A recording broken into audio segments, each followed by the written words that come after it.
Welcome to Cosmic Brilliance, folks. We're really happy that you're here. Please make sure and listen to part 1 and part 2 so you're not lost, because you know in our shows we don't have much time to repeat things. And we are going to continue on into greater detail and some fascinating topics. The title of the show is called The Kingdoms and Rivers of Hell, Reaper Rules, and Afterlife Options.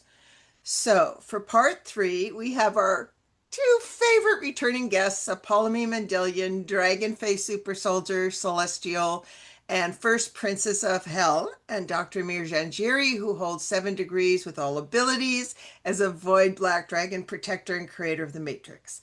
They have both been to the Hell Realms and some kingdoms in heaven as well. So welcome, you both. Thank you so much for your valuable time. I know you've been out there in the trenches a lot. Thank you. Thank you. Thanks for having me. You're welcome, sweetie. Okay, so first I want to do a really brief recap. Then, folks, we're going to have Amir do recent updates like we did at the start of part 1 and part 2. And then we will continue with the subject matter. So just a really brief recap for part 2 of what we covered for the newbies. We covered that hell is located just outside of Hanova, Source Creator's first law of one universe.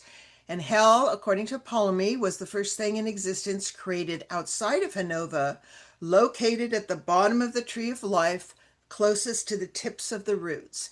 All types of beings can exist in hell because hell is located close to source, and so therefore can contain all soul consciousnesses and physics/abilities. So Apollymi previously explained why hell exists as the main hub for neutrality, believe it or not, on taking in souls for afterlife and for their karma or karmatic evaluation. Amir did a great job of using the Tree of Life model, and again, covering that the farthest tips of the roots are referred to as the underworld, and the upper branches of the Tree of Life contain heaven's vast kingdoms and beyond.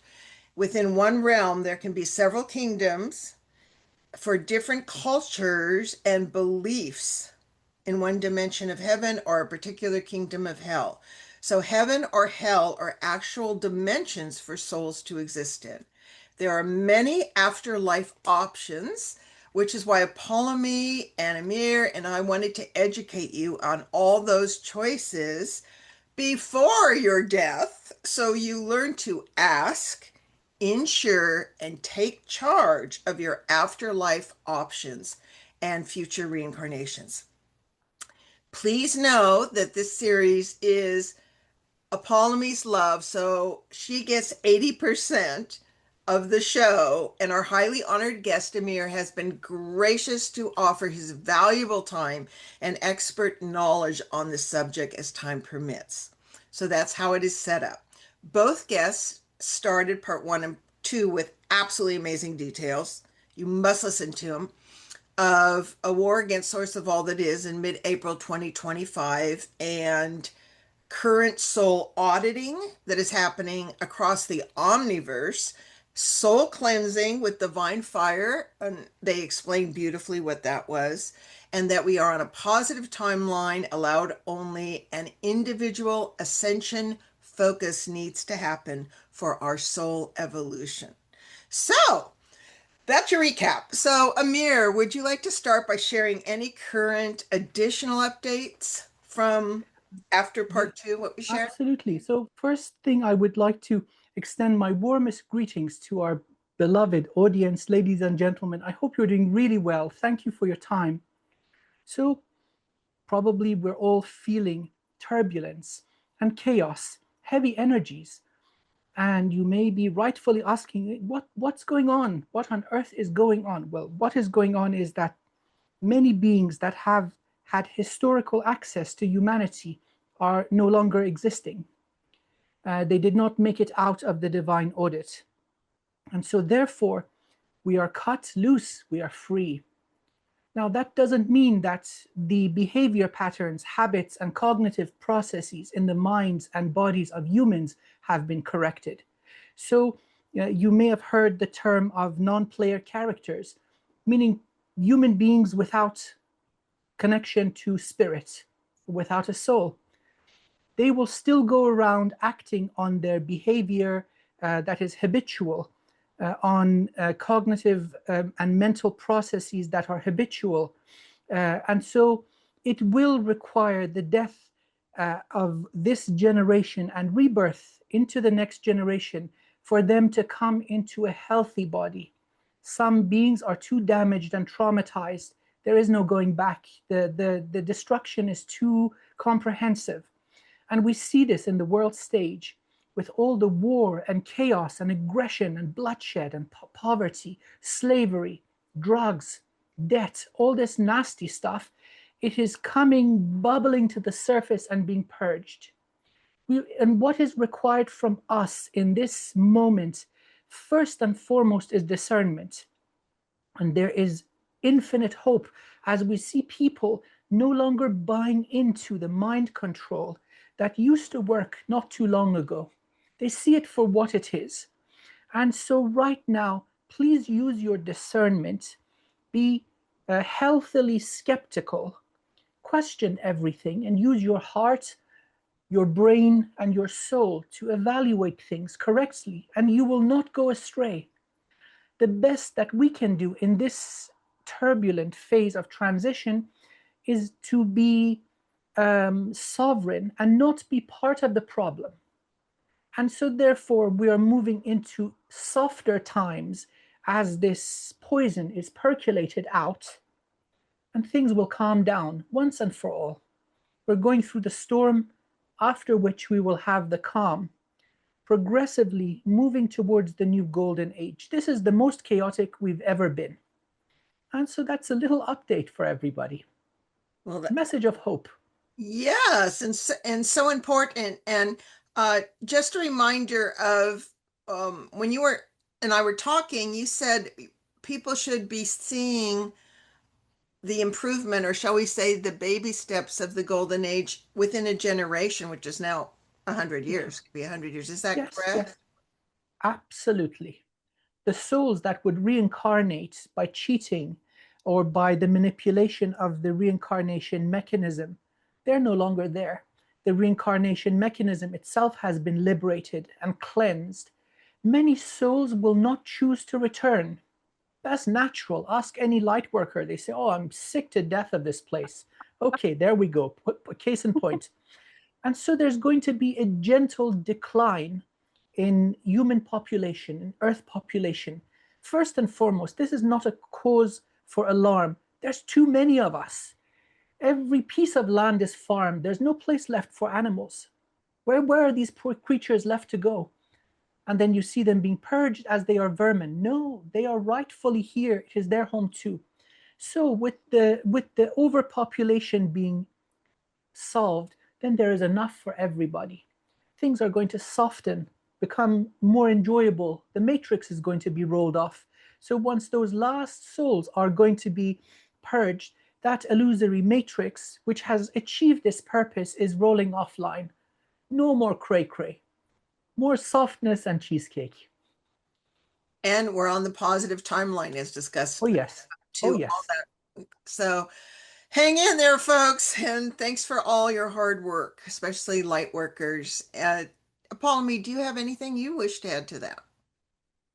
Well, it's still going to be a bumpy ride before it gets better, just to let everyone know. It's not going to be a magical, peaceful moment. Um, but everyone still has to play their part. And again, no ETs or entities are going to come down and fix things for us. They give us the knowledge. They will not, like a good parent, they will not come down here and do it for us. We have to grow and learn on our own with guidance. So, and there's plenty out there, not just us, but so everyone has to play their part and be proactive and figure out, again, as a whole, as a community, of what you want. What is it that everybody wants for the future? because as co-creators, we can put that into the hologram to change reality and be proactive through our action steps too. Yeah. All right, Apollymi. Now, folks, while Apollymi, you're getting out the golden contract of protection to read. Yes. Okay. Folks, from part 1 and 2, we are including the golden contract of protection for all of you. We are not going to mention many names in this show. We had been given permission in part 1 and 2 to name some names, and the other names we're leaving out. But the names we name, we don't want to call in or have them pop up or have them be misused by any member or subscriber in any way or bothered. So Apollymi is going to read the golden contract of protection that comes from source, and that means that they literally cannot hear or show up for during this entire video production. Second here. It's a long word. Wordy. Okay. I call upon source creation. I create a golden contract for this video recording that no names of beings and conscious souls tied to them mentioned in this video via verbal, written, thought, or light speak by any conscious being who watches, listens, receives, or participates in any way, shape, or form of any part of this video will be summoned, be heard, or recognized by the entities mentioned by true name or affiliation of name by anyone who speaks them from watching this video or the knowledge received by it. No conscious being or AI shall be allowed to use any of this information in the video of any part against source creation, the entities mentioned in the video, or to their own benefit, or change any timelines in any plane, dimension, realm, universe, or omniverse. Let it be in all space, time, and existence of the omniverse of Hanovian source creation and throughout. So be it. Thank you. If I may, I would like to initiate a flow of healing, cleansing, and transmutation for everyone who is hearing our voice. So by the end of this session, they will be refreshed, balanced out, and feel amazing. Now, if this is aligned with your highest good and highest soul purpose, calling to my beloved, beloved source of all sources, source of all things in all domains, asking for fresh new light, light never used, never circulated, never recycled, light for the purpose of cleansing, healing, renewing, and balancing the light body and physical body of everyone that hears my voice and hears our voice, pulling in the flow, gentle yet powerful, washing through your light body and continuing to work on your behalf as long as it serves you. And so it is. So it is. Thank you, Amir. Appreciate that. Okay, so now we'll get into it with another group of very important key players that Apollymi briefly mentioned in the last part, called the Reapers. I'm leaving out the grim part. Reapers. The Reapers, who generally are the first beings, believe it or not, that we've heard in myths, that you meet upon, quote, dying. Then she will explain the gates of hell entrance, which is a real thing, and later serve as a tour guide describing the 3 rivers that lead to the various kingdoms of the hell realms.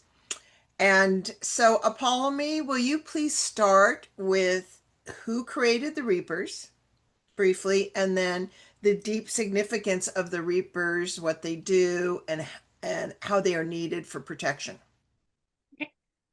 As we had stated, kind of like in the first episode, one of the Immortal Seven, who is one of the princes of hell, ended up creating the Reapers. This is why they have the golden contract, which we'll explain in a minute. But the Reapers are created and governed by Prince Euronymous, and he is the first in charge. He made the organization to have entities basically act as farriers between life and death. So what that means is if anything, not just beings, but anything dies completely, other than like trees and stuff like that, any higher conscious being, I should say, ends up dying, a Reaper will come and gather the soul by cutting the silver thread or whatever color thread that you have. There are more than one. They mean different things. And what happens is they take this soul and then they take that consciousness to wherever that consciousness wants to go. If it wants to go back to its highest self, if it wants to go back to, or if it wants to be put in a specific afterlife, they will take them, safeguard them, make sure nothing hurts them. Okay, and that is why you're listening to the show, so that you will understand the options you have to ask. Okay, so let's backtrack a little bit. For those of you that have never heard of the thread, or it's usually referred to as a silver cord, and most people it can be golden, it can be different colors, which are more rare, but a silver cord that connects your physical body to your astral body or soul. Once, and please know that the hundreds of books out on near-death experiences do not count for what we're talking about today, because none of those beings died. The cord stayed connected so that they could come back into the body and report what they experienced. What you are learning is only what after dying, what you need to know so that you can plan before your death, have it in your consciousness, and ask the questions and direct your life. So that's one of the reasons we're doing this. So the Reapers also, as she said, will cut the silver cord, which means you no longer can return to your body, therefore death. Okay, and why don't you talk about that and the census information connected to that? I didn't know how much detail you wanted me to go into in the first part. It's okay. Okay, so when a person dies, a Reaper will generally come in and cut your cord. Now, this only really works to a certain point. Most people will have a Reaper who shows up if they have gone through the natural process of reincarnation, which means that in your last life, before you got into this one, you went to a deity who had taken the golden karmatic law, an oath to source itself, the almighty source itself, in being able to reincarnate you properly. So there's no technology, there's no roundabout way that Amir and I talk about that a lot of negative entities are using. Okay, this allows Source to know where you are, to understand that you went through the process naturally, and so you are assigned a Reaper upon your death, which means one will show up. Now, if one does not show up, something's going on that shouldn't be, and or you got reincarnated through other means that was not part of the natural order. So when a Reaper cuts your cord, it makes a census that that soul has been acknowledged. It basically means that that soul has died and that a Reaper is there to witness it. All right. Now, upon that, the soul has many options. But it is the Reaper's job to protect that soul while the soul who died is going through their transition to their afterlife. So what that means is that the Reaper is there to protect them from negative entities who are going to take their soul, uh, not having the soul not get lost, because the Reaper service is free of charge, while later methods might not be so much. So it is always good to make sure that you stay with your Reaper until you are at your final destination. And once you get to your final destination, then you get censused again, stating that that soul has been received to proper care of another being. But we'll get into that later, correct? Yes, okay. I just want to make sure I'm not getting too far off track. There's a lot to cover. It is. No, you're doing beautifully. Thanks. Okay. I think it's probably a good point to add to people how they'll know it's a Reaper, that they need to ask. They need to ask about the karmatic oath, because as you said, Reapers don't lie, and how Reapers will show up so the soul doesn't freak out. Correct. Most Reapers are going to show up if they understand that the conscious entity who has died cannot handle such things. So they're going to show up as your favorite pet, your family member, your favorite person, anything to get you to be able to go with them. And this can be a double-edged sword because some of the negative entities will also do this. They will also manipulate you into thinking that. But there is a trick that you can do to make sure that it is a Reaper. There is a phrase that you can say, because Reapers cannot lie to you. They cannot lie.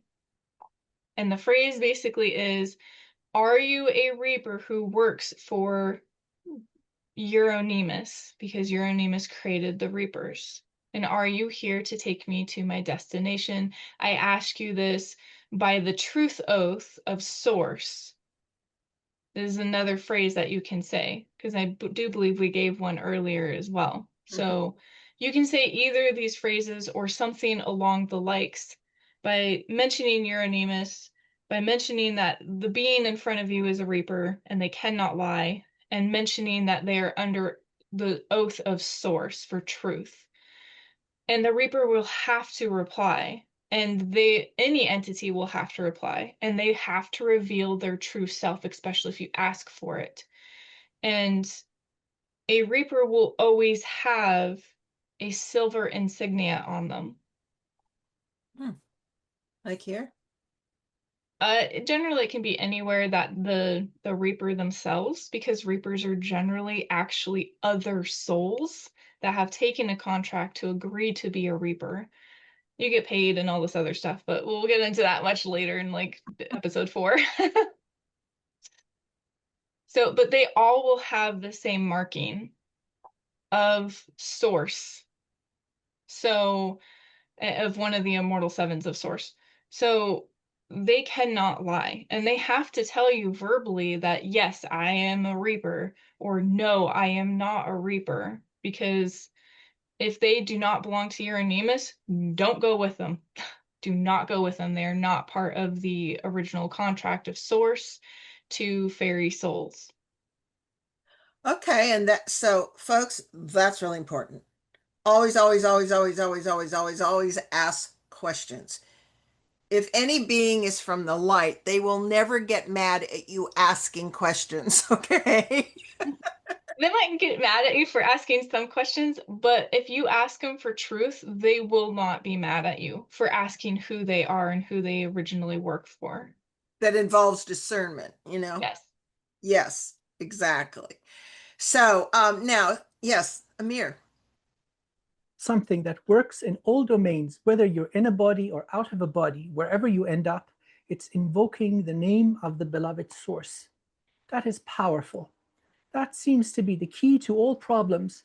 And so there are many times where, out of duress and stress, could be stressful learning that you have shed your body, and so on. So if you forget everything, just remember this. In the name of Source, I ask for truth. And this always works. So beautifully said, Apollymi. Thank you very much for that. Now, there's a lot of sources. There's prime source creators, source creators and stuff. So, Source. so, like prime source creator of all that is, or all of that what is. you want to do is you want to ask for the prime source creator consciousness of the omniverse. Okay. So you're not talking to the source creator consciousness of this universe or the one adjacent over. We're talking the whole like quantum omniverse, which is basically Hanova. Okay, so like the Hanovian conscious omniverse with all of creation and all of the avatars of source Okay. of the Immortal Seven. Because the trick's in the details. Yeah, because like I have a jug of water, you Like, know. are you my daddy? Right? Like its prime source would be this universe's consciousness and all of its atoms and everything else. So yeah, it's tricky on words. It's basically what you are doing is you are invoking a contract that already exists. So wording is important. Okay. Thank you both. Your specificity is wonderful. Now, what arises for people, okay, so say the Reaper didn't show up, or say they found out that the Reaper wasn't really a Reaper, right? Now, we know that people can be atheists, they can be agnostic. The Muslims have their own tenets for religious beliefs. The Christians have the Yeshua Christian heaven. Odin, I think, who's an also true human species, has a palace in Valhalla. They practice, I believe, a polytheistic religion that honors Norse gods and goddesses like Odin, Thor, and Freya. And Odin, by the way, we've mentioned this before, Amir is an aspect of Odin, along with doing many other things. So, except those guys just like to drink and fight in Valhalla, okay? And sense of honor. So that may not be your style. You might want one of the other realms. It just depends. What do you think? What do you think, Odin? hey, whatever you like. Yeah. So do you want to talk, Apollymi, a little bit about, um, if someone just says, "Okay, Jesus, can you help me?" or whatever, is that honored? Okay. So we're gonna back up a little bit. For those who don't have a Reaper, who a Reaper does not show up for, you can always call for one. Always. If a Reaper does not show up within 5-10 minutes of you dying, because it does not take a Reaper to cut your silver cord. Okay. You can die without a Reaper. A Reaper cutting your cord is more of a census of stating this soul has been claimed and taken and is now protected by Source itself for the next process. Someone who dies whose cord is cut naturally, because it will naturally disintegrate if the body is too damaged or, to go back into, and a Reaper doesn't show up, you can call for one for free, being like, Source, please send me a Reaper. I wish for protection. There are other entities that you can call as well. The Reapers of Euronymous aren't exactly the only ones. If you follow a certain religion, the Valkyries, there are many, many different forms of religions who have their own version of Reapers. These are not made by Euronymous. They are made from the deities themselves, who have hopefully, you have chosen one that has taken the karmetic oath of Source that allows this deity to go through the natural process of reincarnation, protecting souls and housing souls after they die. Odin is one of them. He has his Valkyries and a few other beings who will come and, take souls to their version of heaven, or Obviously, if they don't meet the qualifications, they go to hell. No. Which is not a bad thing. We'll get into that. Yeah, it's not necessarily a bad thing, and we will get into that. Odin's not that strict. You're going to hell. If you don't like to fight, drink, and be honorable, courageous, you're leaving. And we're going to be using this as a great example for why hell is not a bad place necessarily, and why getting into certain celestial heavens can be a little bit tricky and complicated because there are certain tenets that you have to abide by in order to get in. And this is why hell is a neutral zone, and we'll get into that more a little bit later.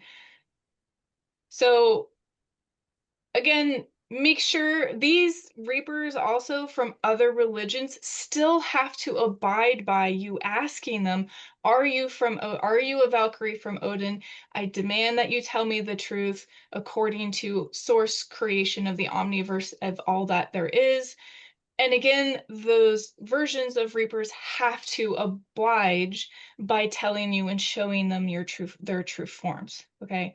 The law still applies because they have taken that golden oath. They're still under they're still under the prime source creator's acknowledgement of their job and duty. So if someone is fooling you, you're still going to see that as the truth of they are not this person. They will be like, no, I am not a Valkyrie of Odin, under truth oath. And then you can figure out what to do from there, which will give some examples of what you can do. So Right. again, if you have a different religion or whatever it is that your spiritual path follows, you can always ask your deity if a reaper doesn't show up for help. Be like, hey, I have died. Can you please send somebody, to protect me and come, for them to come in. I don't like to word the use claim, but basically escort your conscious being soul to wherever it is that you're going. Now, some people don't have a life path. They're not very spiritual, and this can be a little bit more complicated. You can still summon a reaper. You can still ask for a reaper. Reapers don't have anything to do with what life path you follow or spirituality of any kind, but they will be there to help you and to take you to whatever destination that you want to go for free. I put for free on there as a very big exclaimer. Um, yeah, he's over there shaking his You head. have to die to get something free. Is that what you're telling me? No, I hope not. Sorry, folks. It's if I may add, it's an act of service. Many souls are aware of the chaos and the mess that has encompassed Earth, and so living beings um, become aware of universal law, and they form contracts or bonds of friendship, companionship. And so the belief system that you hold is very important, which comes for you if you take certain oaths of, let's say, worship, especially. But it's like water through the wheel. So this flow of souls going through a particular system powers that system. And so many religions have endeavored to get as many followers as they can just to get energy out of this whole thing. The important thing is to know that we are always free. Anything but this is an illusion. And so at any point when you say, oh, hell no, I didn't sign up for this, screw you guys, you're a bunch of monkeys. I want to go somewhere different. That is absolutely within your rights. And as an aspect of the beloved source of all sources, you can do this. In fact, you don't even have to come back to Earth. You can say, okay, I've learned my lesson. I'm going somewhere else. Oh, let's go to the Arcturians. They seem like they're fun. And then you spend a few lifetimes and no, you guys are boring. I want war. Let's go to the Asgard. Hoorah. You see, this is the truth. Do not be afraid. You are free. You choose. It's always choice. There is always choice. Nobody can force you unless they deceive you. and there are karmic repercussions for that. And so now we are in the age of liberation through enlightenment. Thank you Don't be afraid. You can choose. so much. That was really important. And that was something I wanted to ask you because this is another reason, folks, why you want to do your homework and inner work. Forgive yourself, let go of all guilt.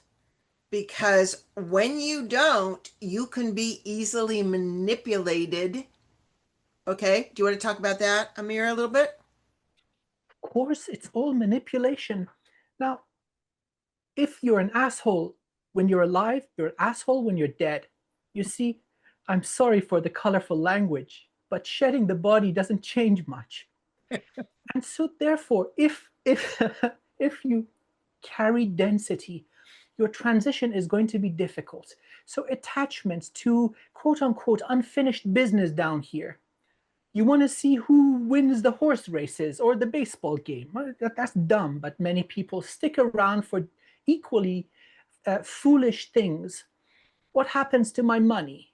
What happens to my stocks? What happens? Hey, shed. The thing that will liberate you is a very simple mantra. I release in love everyone and everything. And then you are really free to choose, free to see. Now, if you believe you are going to hell, guess what? You're going to the version of hell that they have taught you, fire and brimstone and eternal torture. And if you believe that you're going to stay there for a little while and be purified, that's what's going to happen. So very much so, the belief systems are not shed after death. It's very important to evaluate them under scrutiny, right? We have to question everything. And if your heart and your soul tells you, okay, this is benign, this is compassionate, this has the aroma of the beloved source of all things, then you accept, okay, continuous evolution. That sounds good to me. That's where I'm going. Do I wish to be burned over and over and over? That sounds psychotic. No, thank you. And that version, believe it or not, does exist. Don't take my route, okay? Because that's what I used to be.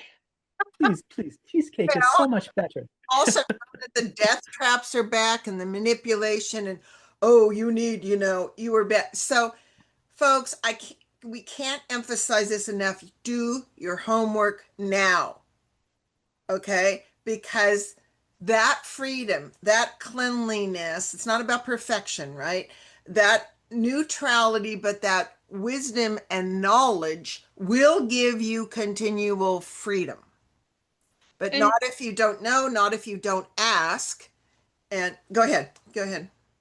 oh, sorry, I didn't mean to interrupt. I just, again, this is why the rule of ascension is so important because what you learn down here, you integrate into your astral body, which is your soul.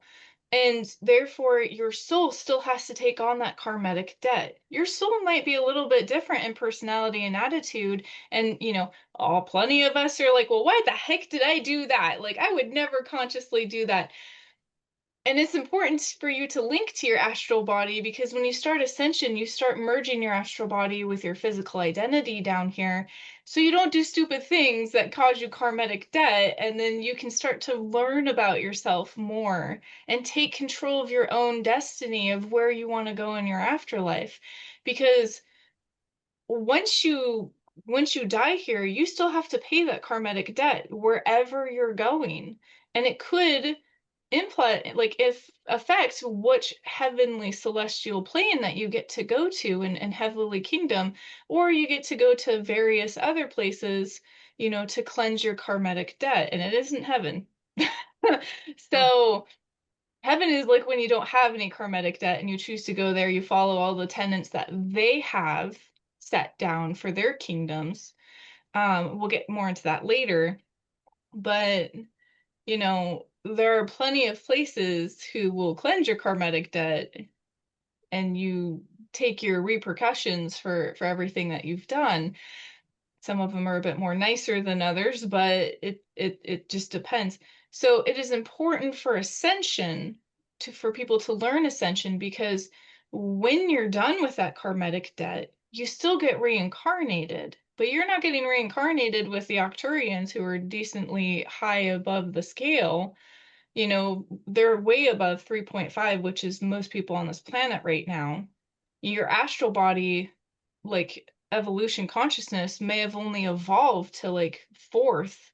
Octurians are about fifth, sixth, seventh, and up density, depending. So it's so important for you to understand that your ascension here carries over with you the knowledge for your astral body to ascend so you can get reincarnated into better places. This is why they have the term everyone needs to work to heaven, because if you want to get to those 12th density, 24th density, planets and the plane of existence itself, your soul has to be able to vibrate at that level. Otherwise, you can't exist there. It's too painful.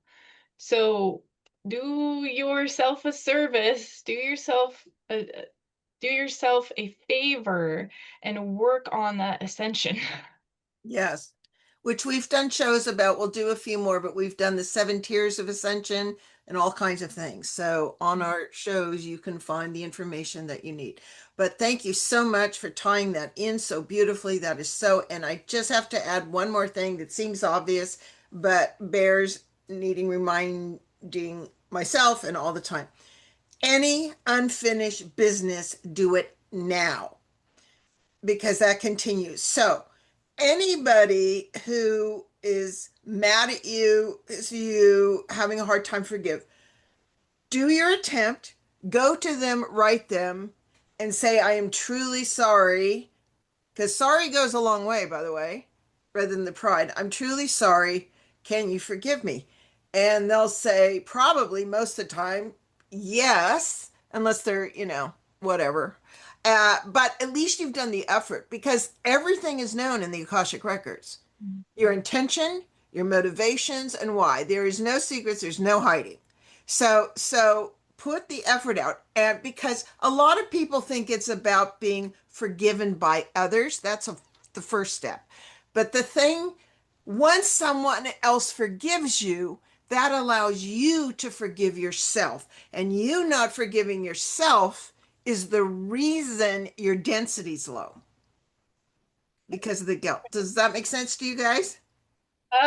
Considering I went through all this to actually get my redemption arc, like, yes, I did a lot of bad things in some of my past lives, and a lot of the stuff that has happened to me has been full circle. But and Amir knows this, I could not forgive myself for some of the things that I did because I didn't have that closure. Whether they were going to forgive me or not, having them acknowledge the fact that I tried to do the right thing by understanding within myself first that what I did was wrong, and then go to them and talk about it. And sometimes it's, oh, well, I did this really terrible thing, say like I killed somebody, okay, out of whatever reason, you go to the people's family or whatnot, or you go to the soul of the person that you did that to, and then you're like, hey, I'm sorry about this. This was my reasoning, even though sometimes it's not a very good reasoning because it's selfish or childish, or I didn't have control of myself, whatever reason, you know.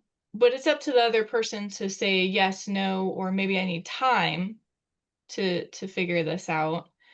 Um, but that's the first stage. And then the second stage is you go to the person. And then the third stage is whether that person forgives you or not, you have to analyze, did I have control of the situation?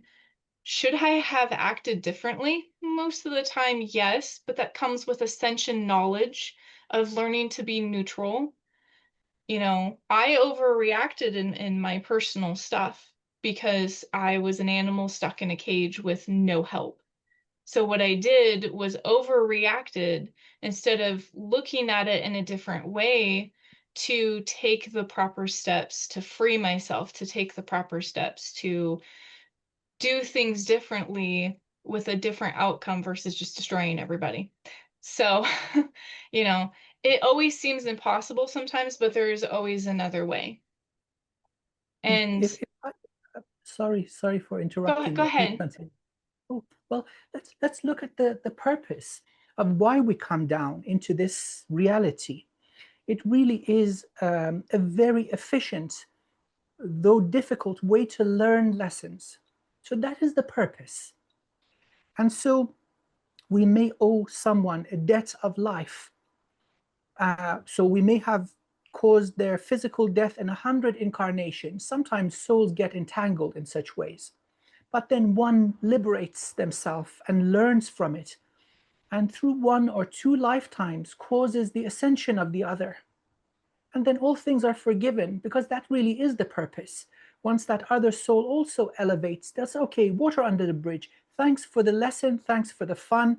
I killed you 100 times, you killed me another 100 times. This was entertaining, now let's get on with it. You see, the purpose shouldn't get convoluted or forgotten. It's evolution. So maybe the damage you do in 1,000 lifetimes can be undone in one. Really, in a way that both souls agree, hey, this was awesome. Let's continue. Let's continue upwards and onwards. So it's not really a numbers thing. Sometimes we get bogged down in the scales of justice and so on, but divine justice and the justice of the infinite cosmos is more complex. It is more benevolent. It is more all incorporating. So more things come in.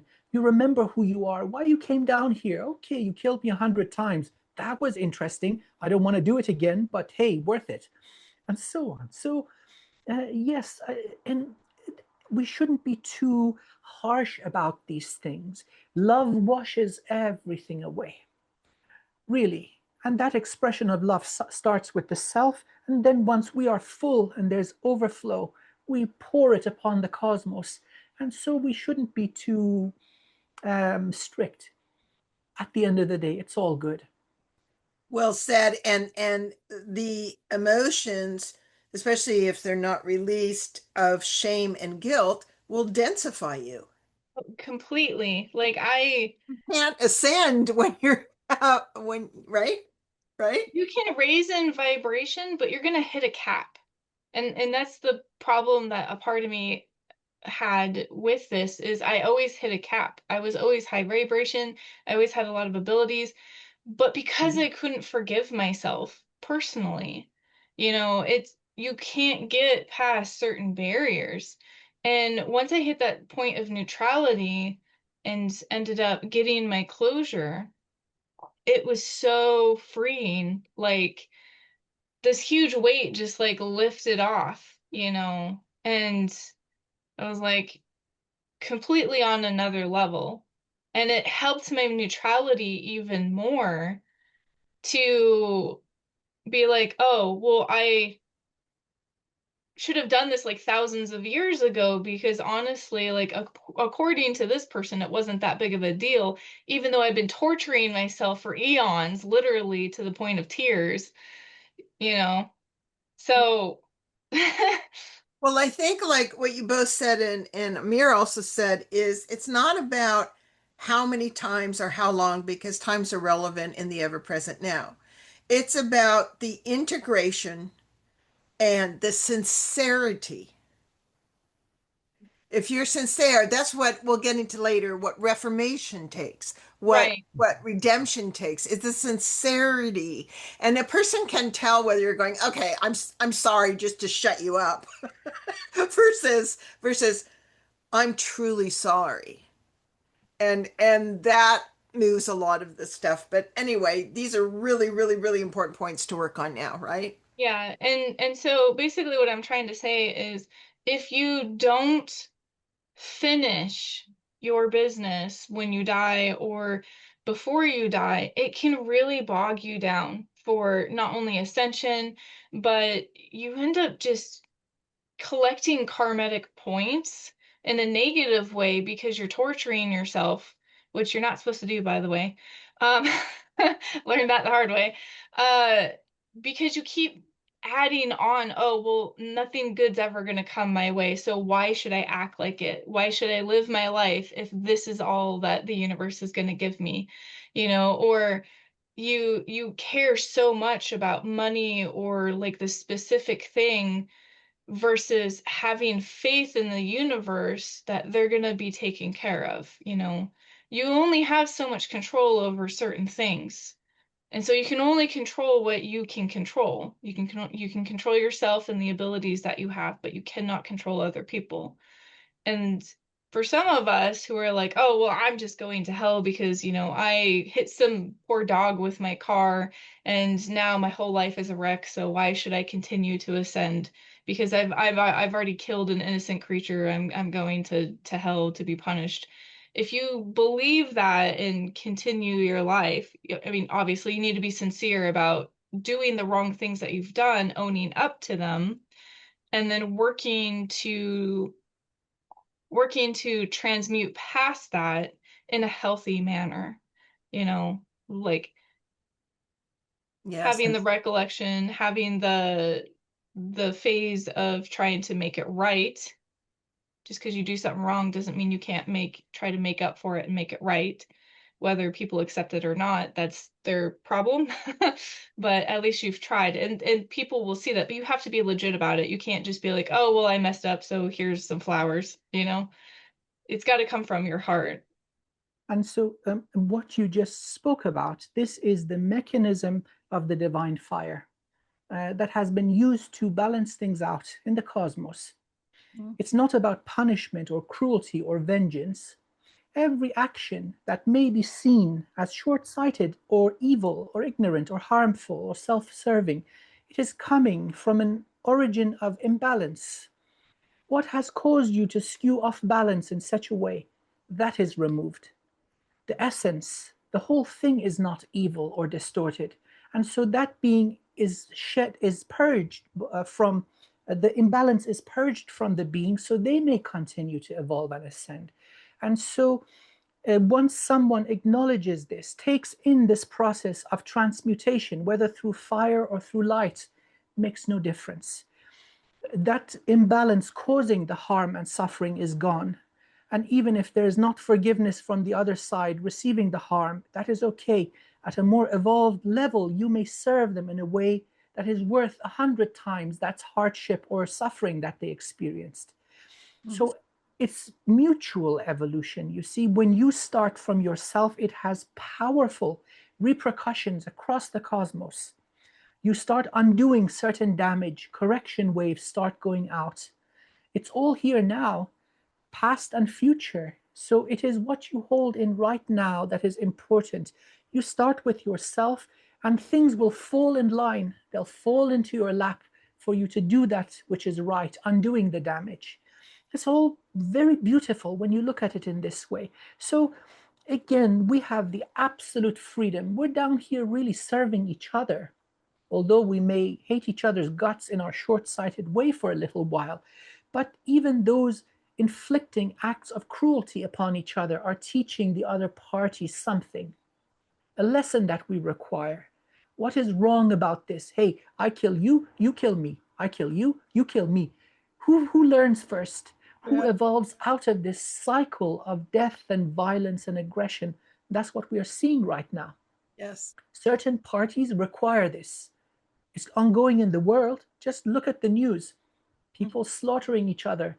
Mm-hmm. Will they learn? I say yes. It's the time for it. So, all in all, it's all good. So, don't be too harsh on yourself. Know that there's always a way back home. So thank you so much for that. And I love your short saying that I quote all the time from you is all love is self-love. So thank you for that, Amir. And okay, so let's wonderful, wonderful, really important points. I mean, we could stop now, and what you guys shared is the most important focus for people. So thank you so much. Now, for those that will eventually maybe hear this show and have no idea about anything, or maybe agnostic, or whatever their choice is. I believe there's three choices that reapers can do for you. And the first one, Apollymi covered, which is basically they come, they're in charge of you, they're legal, and they can teleport you to a kingdom of heaven that you want to enter, or that. We haven't gotten to the ferrying boats on the rivers yet. So they can teleport you to that. Now, the second option is Um, if you, this second choice is more like going to take you to the gates of hell, I believe, and we'll have Apollymi. And that's say if you have accumulated karmic debt, points. And so it's not like you might be immediately going to a certain heaven realm or something. You don't even know. So hell as the hell realms, as Apollymi expressed in part one and two, offer soul well retrieve where you get to rest between reincarnations neutrally and have a dreamlike reality of your dreams until you're ready to reincarnate. Two, on vacation on the surface of hell, which is, basic, but still a vacation, and other kingdoms which she will share. So, say if you have accumulated, say upon me, if someone's accumulated karmic debt, the Reaper will then teleport you to the gates of hell that are considered, shocking, a neutral zone for census and evaluation, right? And so, talk about what they'll see there, like Azrael, the angel of death, and a little bit about that. Okay. So say a person has a certain religion and they're like, well, I get to go to heaven, right? Like the Reaper will teleport them to their destination of heaven. The deity of that celestial heaven, whichever religion it might be, will come out, show your Akashic records to you, and then show the tenets to get into that kingdom of their version. All right, not every version of a celestial heaven's kingdom has the same tenets. People from a Arab religion of the multiple ones are not going to have the same all of the same tenets as a Christian one. Though they do share quite a bit of similarities, there are subcontract tenets that sometimes you have to fully abide by in order to get in fully, or say you weren't like the best of person, like a Christian or something. So instead of hitting the seventh tier of heaven, you're only going to hit the first tier of heaven for that kingdom. Okay. So you might not get like the full best afterlife because you didn't follow the subcontract tier tenets. Mhm. And if you don't follow them completely, they will reject you and be like, no, you're going to go to this alternative place because you either have too much karmatic debt to be here, or you didn't take the contract exactly to be able to be here. And that's a tricky part. I think we'll get into that one later, correct? Yeah. So we'll talk about that. And so they will send you generally to their mere afterlife of what the discipline area of accumulating karmatic debt place would be. Almost every religion has a mirrored place. For the Norse mythology, it is the realms of hell, even though it is one of it is the oldest one.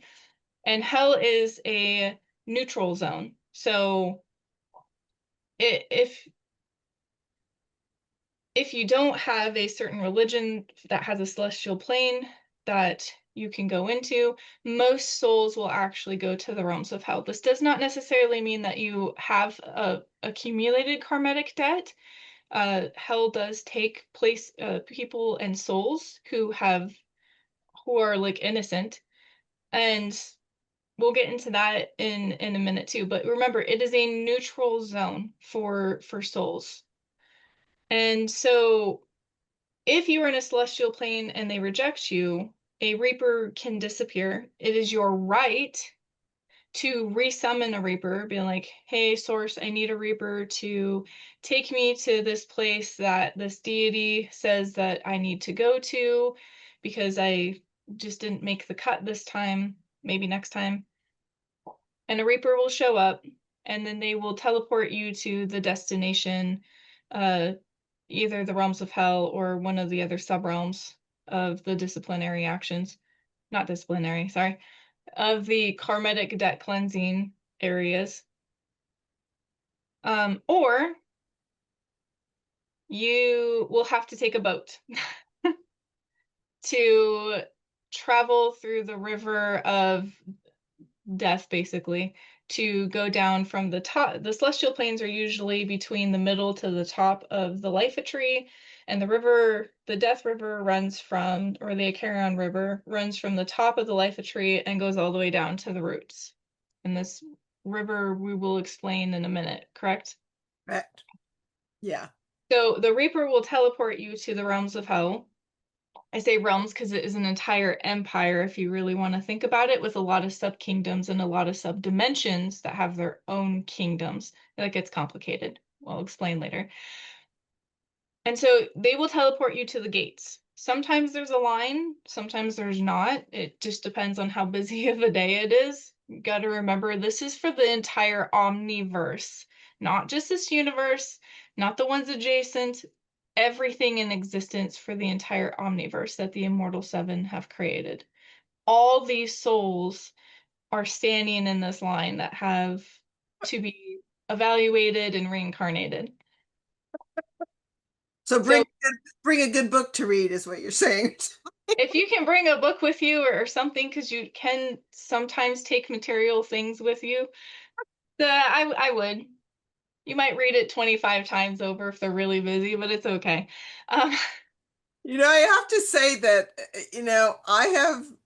I thought so many of these things were myths and I enjoyed myths, but I thought they were myths. And as you're about ready to describe the real gates of hell, what's there, the lines and stuff is things we've been taught, but not all the truth of it, but the things we've been taught. And it just cracks me up, that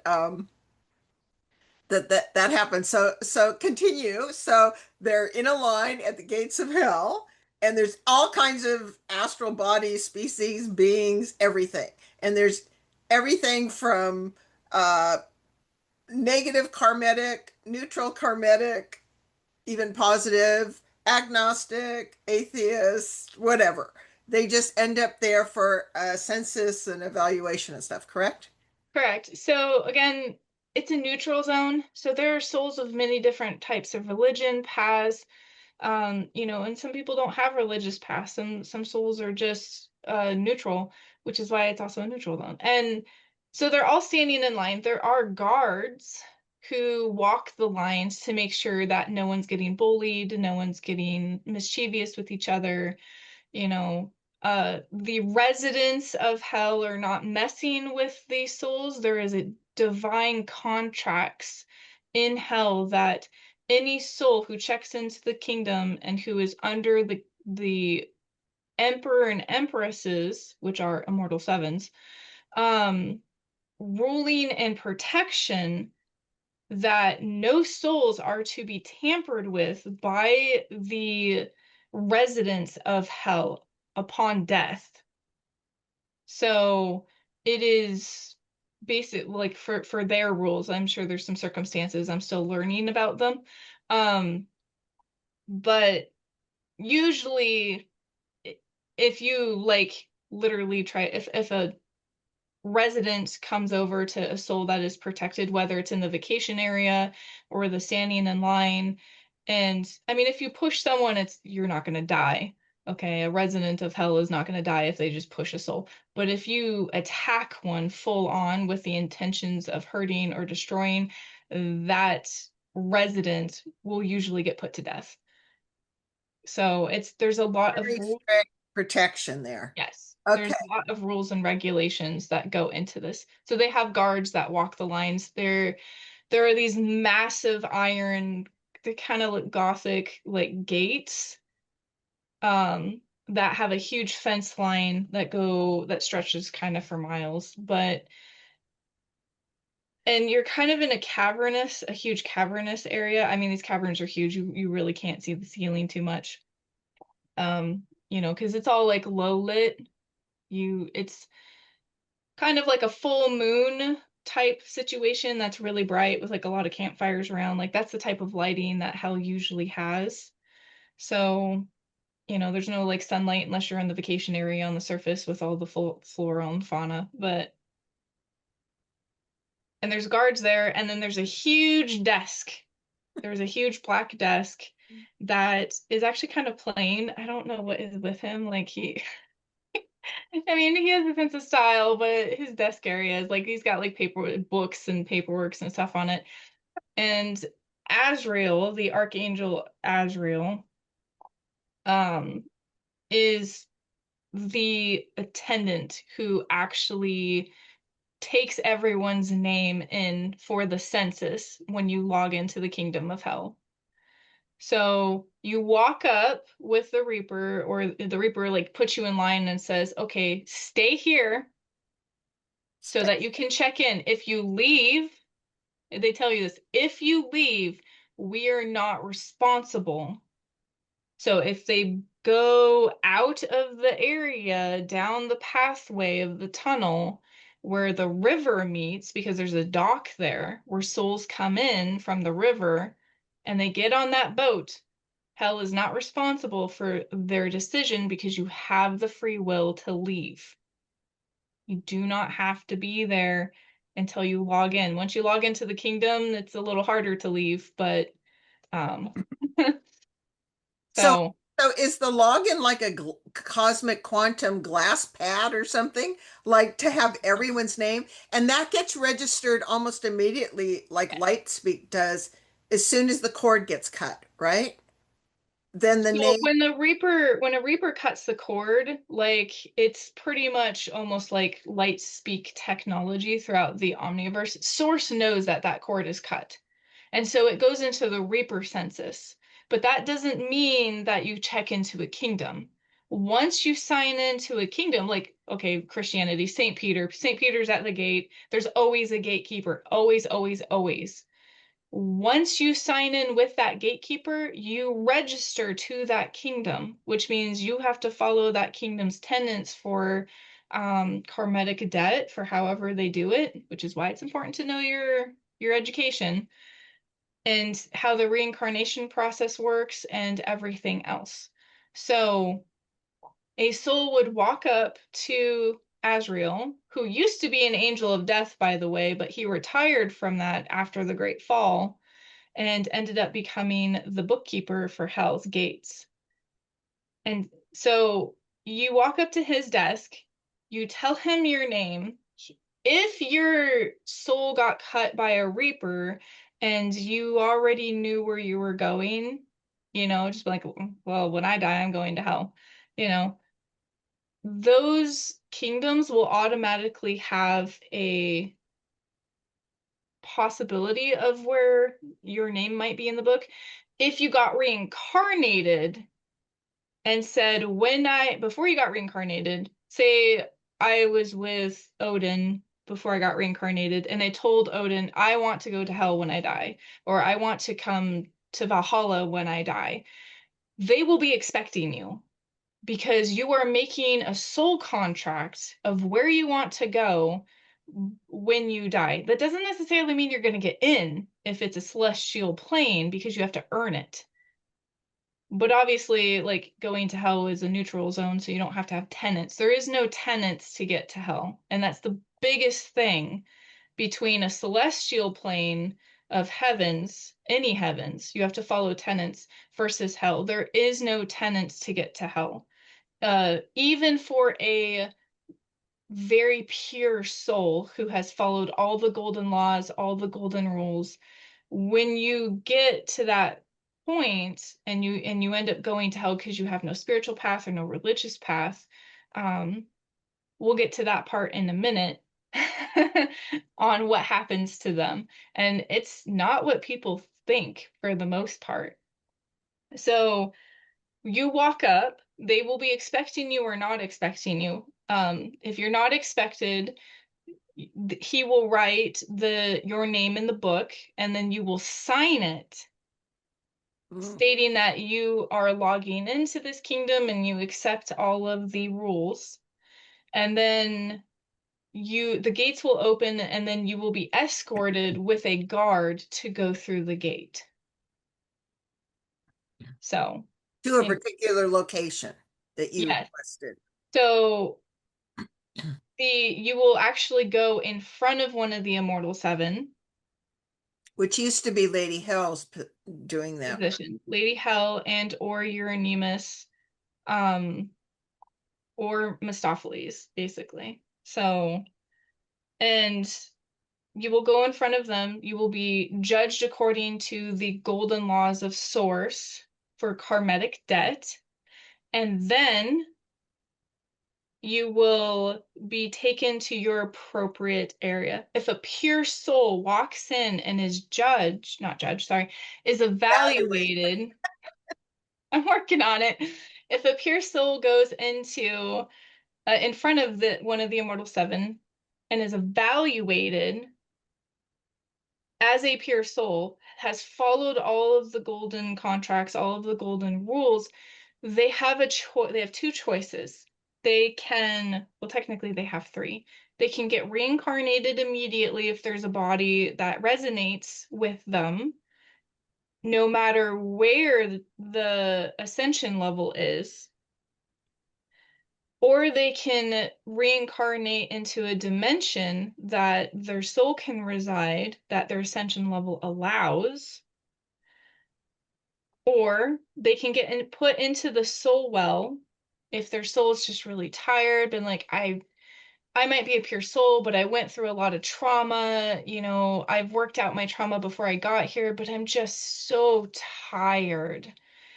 You can get put into what they call a soul well, which is just kind of like a holding bay area.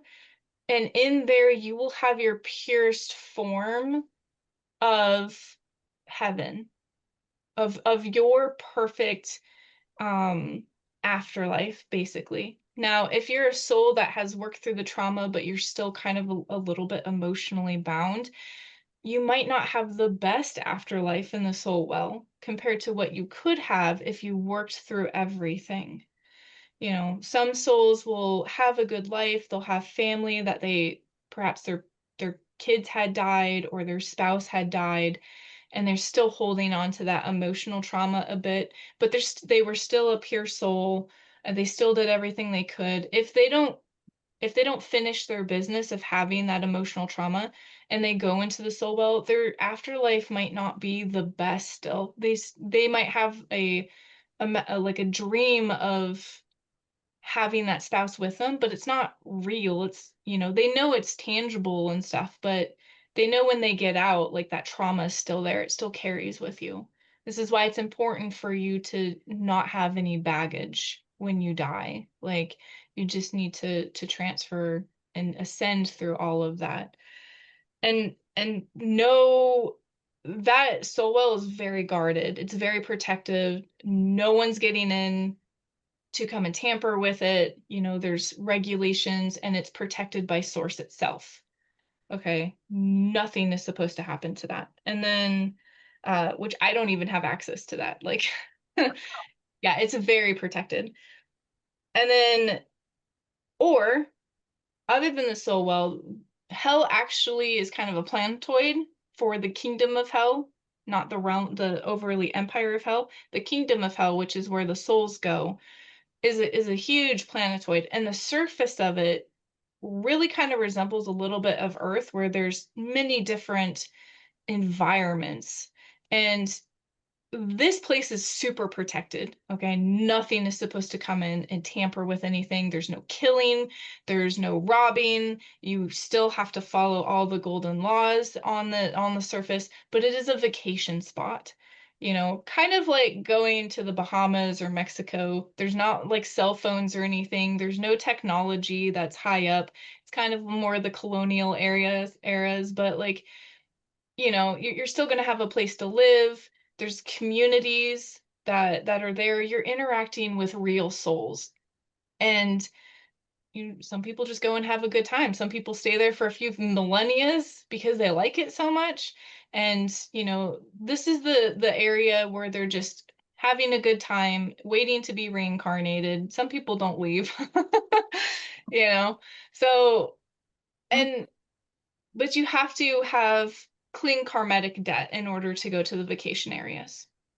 Now, if a soul has karmic debt, no matter how much it's accumulated, if it's not something that can just be dismissed, and there are laws for that, light things, like, oh, I stole a candy bar when I was 5 because I walked out of the store and I had no confirmation of what money was. You are yeah, like who hasn't done that when they were a kid? Like that's still karmatic debt, but it's like not even a slap on the wrist, pretty much. Nothing, that was the only bad thing you've done, and there's no like accumulation for that, that is something that's forgiven. So they're not going to peg you for that. And then you can continue on with either afterlives that you want. Now, for those who actually have bad karmatic debt, say, oh, I did all these terrible things, like, um, Feel stolen and yeah, like I stole a whole bunch of money from a bank, or like, I was a drug lord with no morals and no class. So whatever. I don't judge. I mean, I do judge, but I don't. Anyway, you it, evaluate. You evaluate. I evaluate. I evaluate. There are certain things that cause a lot of karmatic debt that people need to. They didn't learn their lesson while they were here, obviously. And so they get taken to what we call the correction in hell. Very evolved souls may choose to go the other way. Oh, why would you ever want to do that? Well, it seems from a point of neutrality, you have access to incarnation in many different forms of vessel that you can't access from the side of light, quote unquote. So you wish to be reincarnated as a very long living genie. Again, you have access to 3D Earth, 4D Earth, but there's some wisdom there that you want to accumulate. Or be born as a sequoia tree with 3,000 years of life connected to the earth and channeling divine energy. So sometimes the wisdom that we seek as a soul is not contained by humanity. We have to open our minds. We're not the only game in town. So much life exists, not all of it is human. And so sometimes we acquire wisdom in a non human form. We may want to be an elemental. We may want to be a dragon. We may want to be a reaper, right? So you see, there's much that can be offered at that state. It's not all about fire and punishment and BDSM and whatnot. It's about wisdom. It's about wisdom. And we cherish this as souls. So the other thing, veering off course, going into, let's say, walking down into the river, what happens to you? It's souls that are traumatized. They said enough is enough. And so what is purged is the identity. We are all shards of the fire that is the source of all sources. And that shard is returned to the divine fire for new identity to be established. You say too much trauma, too much heartache, I want to start fresh.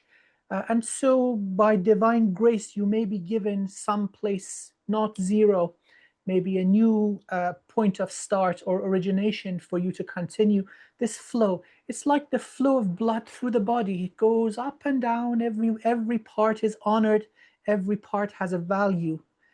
So yes, it's a wonderful domain, and perhaps when you've played all the games in the light, you may wish to play some of the games in the darkness. It's all exciting and it's all worthwhile. That's very important. Thank you for adding that, because it's for maximum soul evolution, you can spread out to the breadth of creation. Yes, yes, and learn a lot of wisdom. Okay, so folks, what we're going to do is, because we're moving right along, and we're going to have Apollymi describe, starting with the ferrymen. And yes, Karen actually exists for those of you that have studied mythology. And she's going to describe that, and really generally the three rivers of life, but the two we're particularly concerned with, and what Karen looks like, what the boats look like, how you pay him. So let's do that first, and then we'll end with a tour of the rivers. Okay? I just wanted to add something for the Reapers. Mhm. because we wanted to do like the normal case scenario. For those of you who are working for higher ascension, if a Reaper ends up showing up or you call one, you can ask them to go, say you don't want to be here anymore, you don't want your shard to exist anymore that you are now. You can ask them to be like, I want this being, the person says they want that being, that shard, to go to their higher self. They don't want to exist anymore. They don't want their astral body to exist anymore. And the Reaper will actually take you to the domain where your conscious shard will go through the paperwork to go back to your highest self. No BS, no nothing. That is your right and your will if that is what you want. So just to let you know, they can do that. Yes, thank you so much. That was an important point we wanted to cover. And also, once you get back to your higher self, you can then shard again or do whatever you want to do. So, But you still have to only get reincarnated through the ascension process that you have made.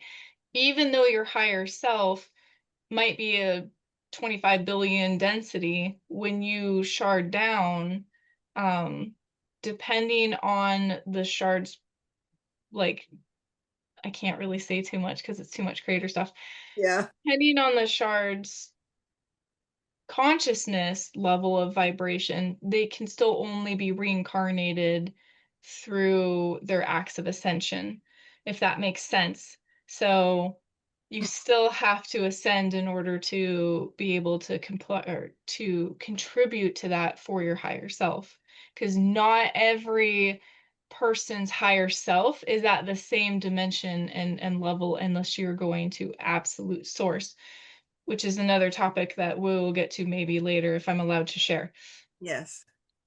Okay. That's very important. All the options you have, and of course, many star seeds, for those listeners that are star seeds, are not only getting picked up by their families, but they'll probably return to their home planet or wherever they want to go to also. So there's, Yeah, if you had a soul contract before you came down here in this life, generally your consciousness, the Reaper can take you back to your body that's in stasis in the ship or your planet or wherever.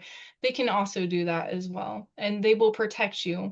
So, you know, the dark forces aren't interfering with that. yeah. Okay, so let's have you briefly describe the three rivers, the prismatic, the river of death, the river of life, what that looks like. Okay. And then we'll bring in the ferrymen, talk about that, and then we'll do the tour. Okay, so So in the Life Tree, there are three rivers. There is the Acheron River, which I can't pronounce correctly, obviously. It is a river of basically black water, most like void water, but it goes from the top of the Life Tree and goes all the way down past the roots. And then there is the Golden River, which most people would consider the river of life. It has golden water, not metallic water, but water that is gold. And it goes from, again, the base of the roots and it travels all the way up to the top of the tree of life. And then there's the prismatic river, and this one flows right between the center of both of them, from both the roots to the top of the tree. And the flow of this one actually has two polarities. But that's about all that I'm allowed to say about that one. it's almost like within our own bodies that Yeah. Amir teaches and Yeah. all that. It's very Mhm. similar to that. Okay, so the black waters, okay, you have to share why you the black waters you said can't see through, and you do not want to fall into those. You don't want to fall into any of the rivers. Apollymi did, folks. You don't want to fall into any of the rivers at all. The prismatic one is astrally almost impossible to get to, and it's very protective. But the black waters, you cannot see the bottom, and it is energetically very thick. And there are several ferrymen who traverse these waters. So say that you got scared and ran off from a Reaper because you didn't know any better, or you're just like, I want to bum around. That person wants to bum around as a ghost for a while. The Reaper will go away, or you run from them, and now you have to find your own way back to any of the afterlife stuff. So eventually you can find the rivers, but there is a price to pay for running away from source. Basically, you decided to take your own destiny into your own hand at that point, and now you got to find your way back. At any point you can call for a Reaper, and it's a free service, but for souls that don't know, they have to pay, and they usually have to pay something in value. Again, the mythology says 2 coins. It's actually 1 coin to get onto the boat. This coin doesn't have to be gold. It can literally be any pence. So any sort of metal. It's a trade for trade is basically what it is. Charon is a coin collector. He won't admit it, but he does have a variety of them. And we're not just talking Earth, we're talking almost everywhere that has the ability of trade of some sort in any a part of the omniverse. He also does riddles. If you can guess his riddles, you can get on the boat. Woohoo! That sounds like Sphinx stuff. So it doesn't have to be gold. It could be a diamond. It could be necklace. Okay, so that means that oh, here's the important point, because I remember I asked you and I go, well, okay, so everyone keep their wedding rings on when they die. They keep a necklace on because you might have to trade that. And you know, the ancient Egyptians, right? They would put gold coins over their eyes when they, you know, crossed over and went with all this stuff. And you said that actually gets transferred astrally.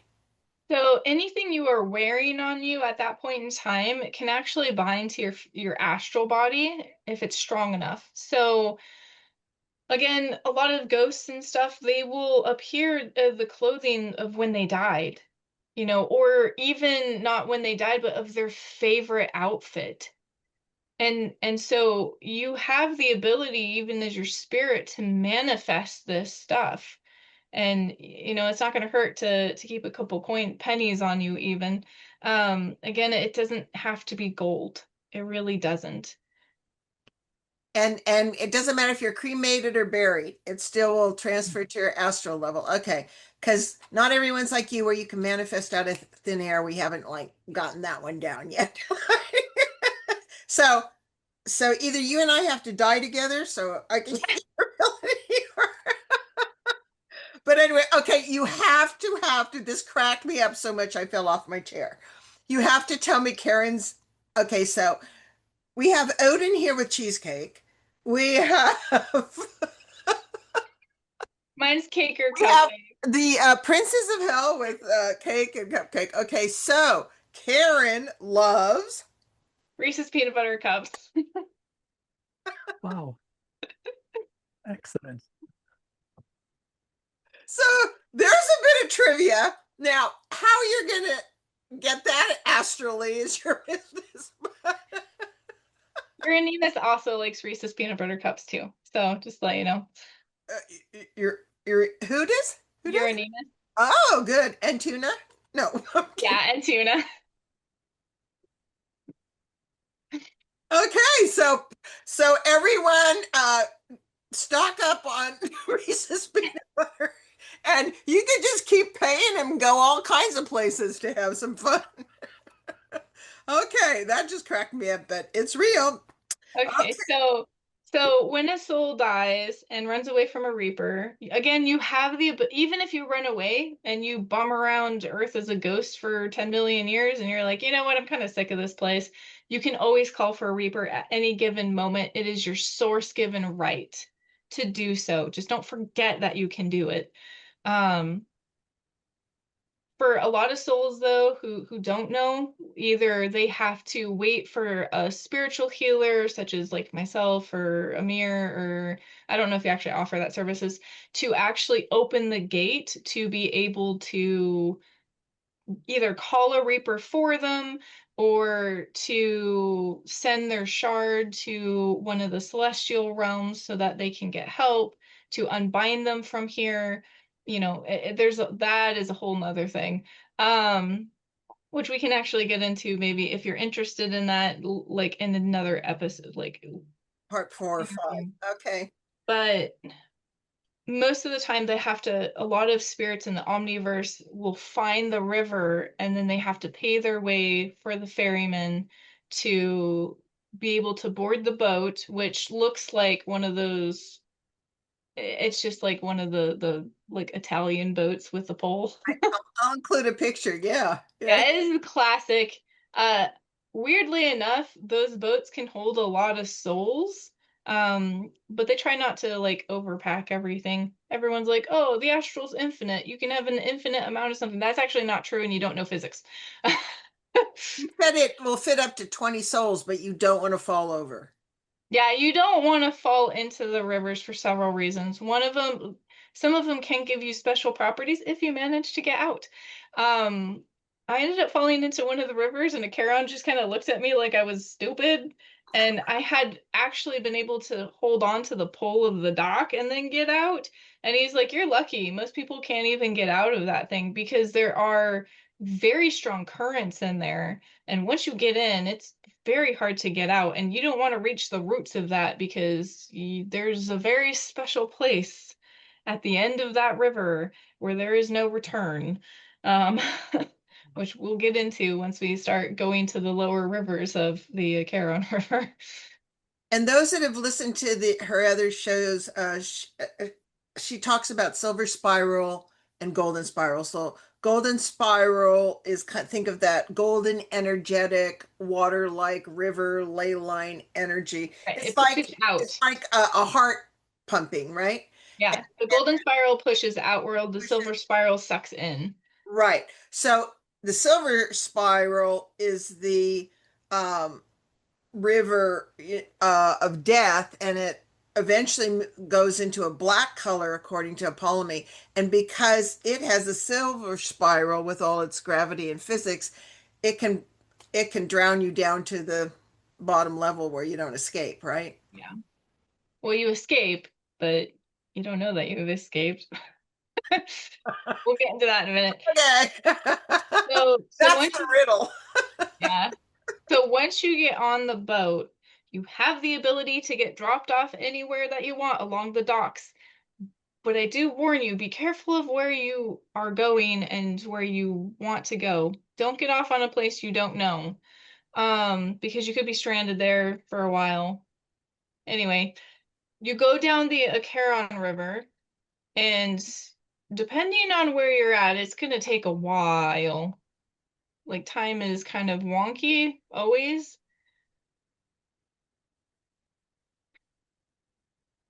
Um, Okay, before you start with the river tour, describe to people what Karen looks like or what the team looks like. so the ferrymen who are signed they're kind of like Reapers, so they still fall under a different organization, but still the same organization. Euronymous is still their boss. Um, They are still dressed in the black cloaked robes that a lot of the Reapers will be in. They don't really have scythes because they're not there to cut the cord, which is what the scythe is for. So they literally just have a magic pole that every ferryman has their own style that they use to push off the docks or to push onto the docks, and that's theirs. Sometimes you will see crows or ravens flying up and down this river. They are messengers, along with occasionally you can find silken like glass spiders. Not very fond of the spiders because I don't like spiders so much, but um, they Those are are also those are in the water? no, they don't touch the water, Yeah, but yeah, they will be on the boat. Do not squish the spiders. The spiders are also messengers. yeah. Ooh. Okay. So do not take your shoe off and hit the spider on a Karen's boat. He gets very mad. Okay. Etiquette. But Yes. okay, etiquette. Wow. Okay, and is it the classic look like hooded, never looks at you, or No, you can actually generally see their faces. Charon looks like an elderly man, about in their 40s to 50s. No offense. Just a little bit of forehead wrinkles and stuff. But he's a very stoic sense of humor. He does have a sense of humor, but you got to rub it the right way. He is just kind of like he's not really like grumpy most of the time, but he just has this very calm, cool demeanor attitude. So when something rubs his funny bone, I mean, he'll do a huh, like that was entertaining because he's been alive for so long. He's pretty much seen everything. like a fake laugh? Yeah. The only time you really see his eyes light up is if you bring certain candy to him because he's got a sweet tooth that nobody really knows about. We can't relate, right? Like Not every single time I go to see them, he's like, "Did you bring me anything?" And I was like,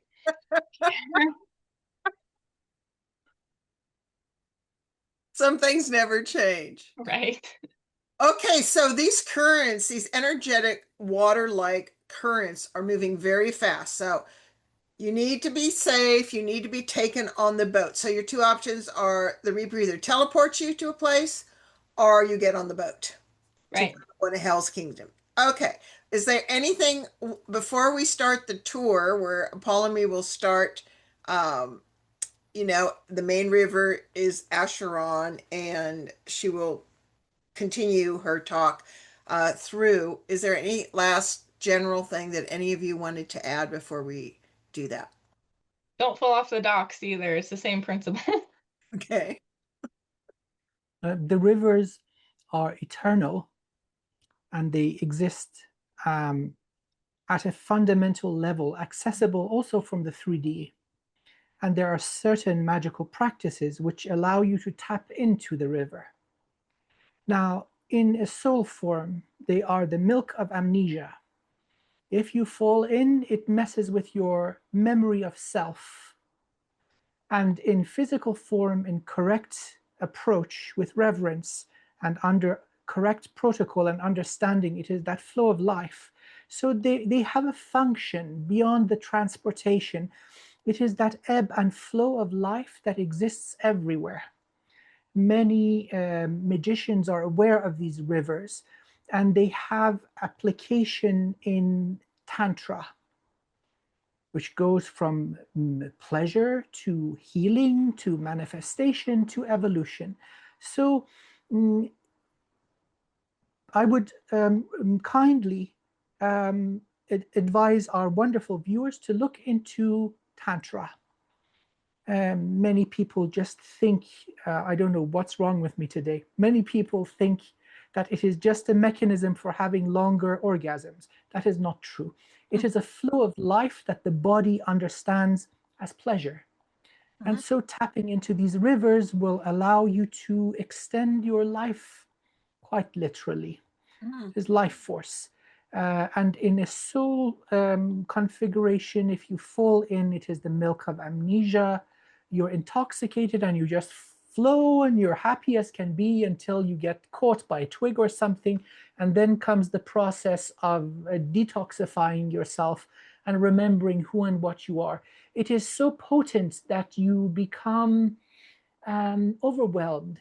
It's the highest high of all. And so, as a soul, you want to avoid it. It's too potent. It is too much. Both for the Black River, River of Death and River of Life, both of them. Both of them. Yeah, Are they you'll be tripping as a soul or energy, and you'll be so happy, and you won't even care where you land. It'll take you a while to snap out of it. Yeah. wow. Wow. And of course, we know that even water energetically carries the property of communication and magic and all that. So it's all part of the same thing. Wow. Okay. All right. So that's fascinating. Thank you. Apollonie, did you want to add something? It was like you had a thought there. No, I'm good. Okay. All right. So let's start. So Apollonie was saying she's going to be the tour guide to take you through an explanation of the rivers and the kingdoms of hell. just so that you can become familiar with them, so you can make choices if you want, just general. And because as far as I know, this has never really been done before. I haven't found too many places, so this is a real treat. And so you're starting on the main river, which is Acheron, and it goes from the top to the bottom. So the reapers. So imagine you guys on that boat with the reaper and say like up to 20 other souls hanging out. And then you arrive at hell, which is what you were saying, right? Which is the ruling kingdom. And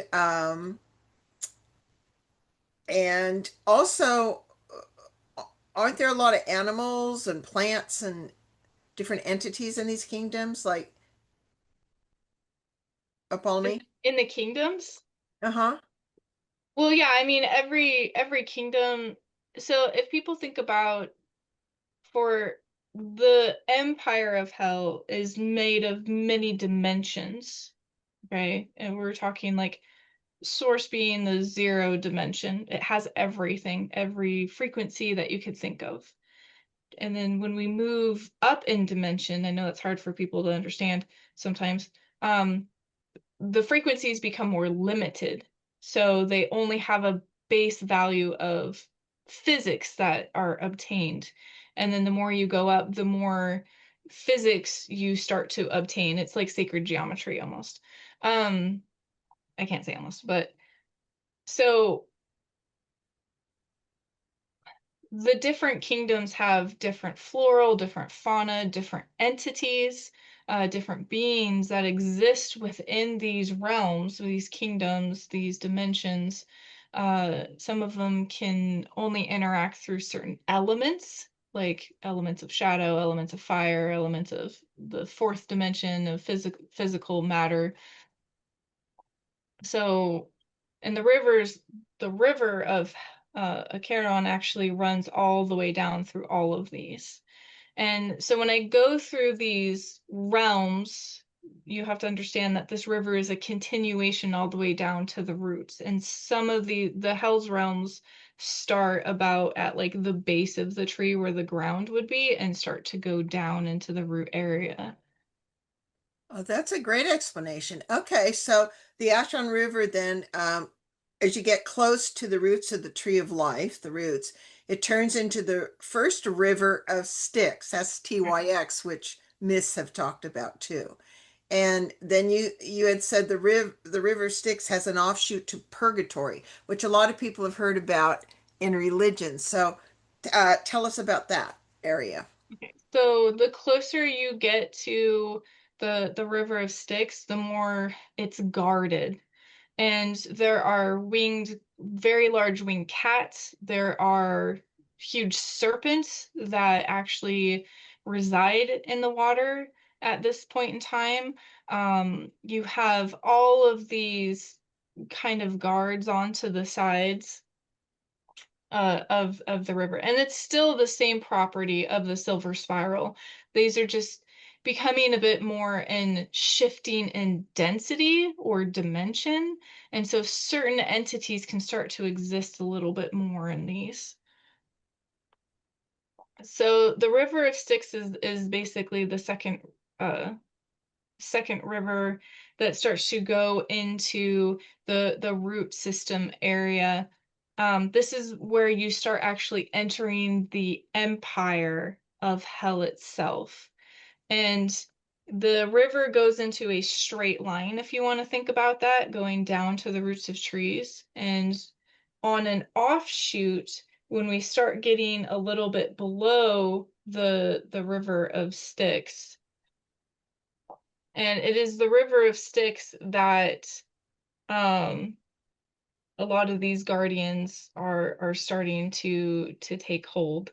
Uh, Cerberus and Umberus are basically one of these creatures as well. Yes, they do exist. Uh, they look a little different than most people think. I guess you can call them dog-like, but more in a very demonic way. It's not like the Disney version. Cerberus has a lot of spikes on him. He is a three-headed creature dog-like. If three, if a puppy and a dragon ended up having a litter, like, and the dog kind of got more draconic, like demon qualities, that's basically what it looks like. If I was better at drawing, I would definitely like to draw a picture. Maybe I can have someone do that. But going past the first gate, basically, of the River of Styx, you get into a branch off of the river, and this is the Cocytus River. This is the branch off river that goes to Purgatory. Purgatory is a kingdom of one of the dimensions, because we're going down in dimension. This kingdom is what we call the kingdom of the damned, basically, or the lost. A lot of souls end up here because they don't know where they're going. These are the souls that have lost consciousness or part of it. They don't really have any recollection of who they are.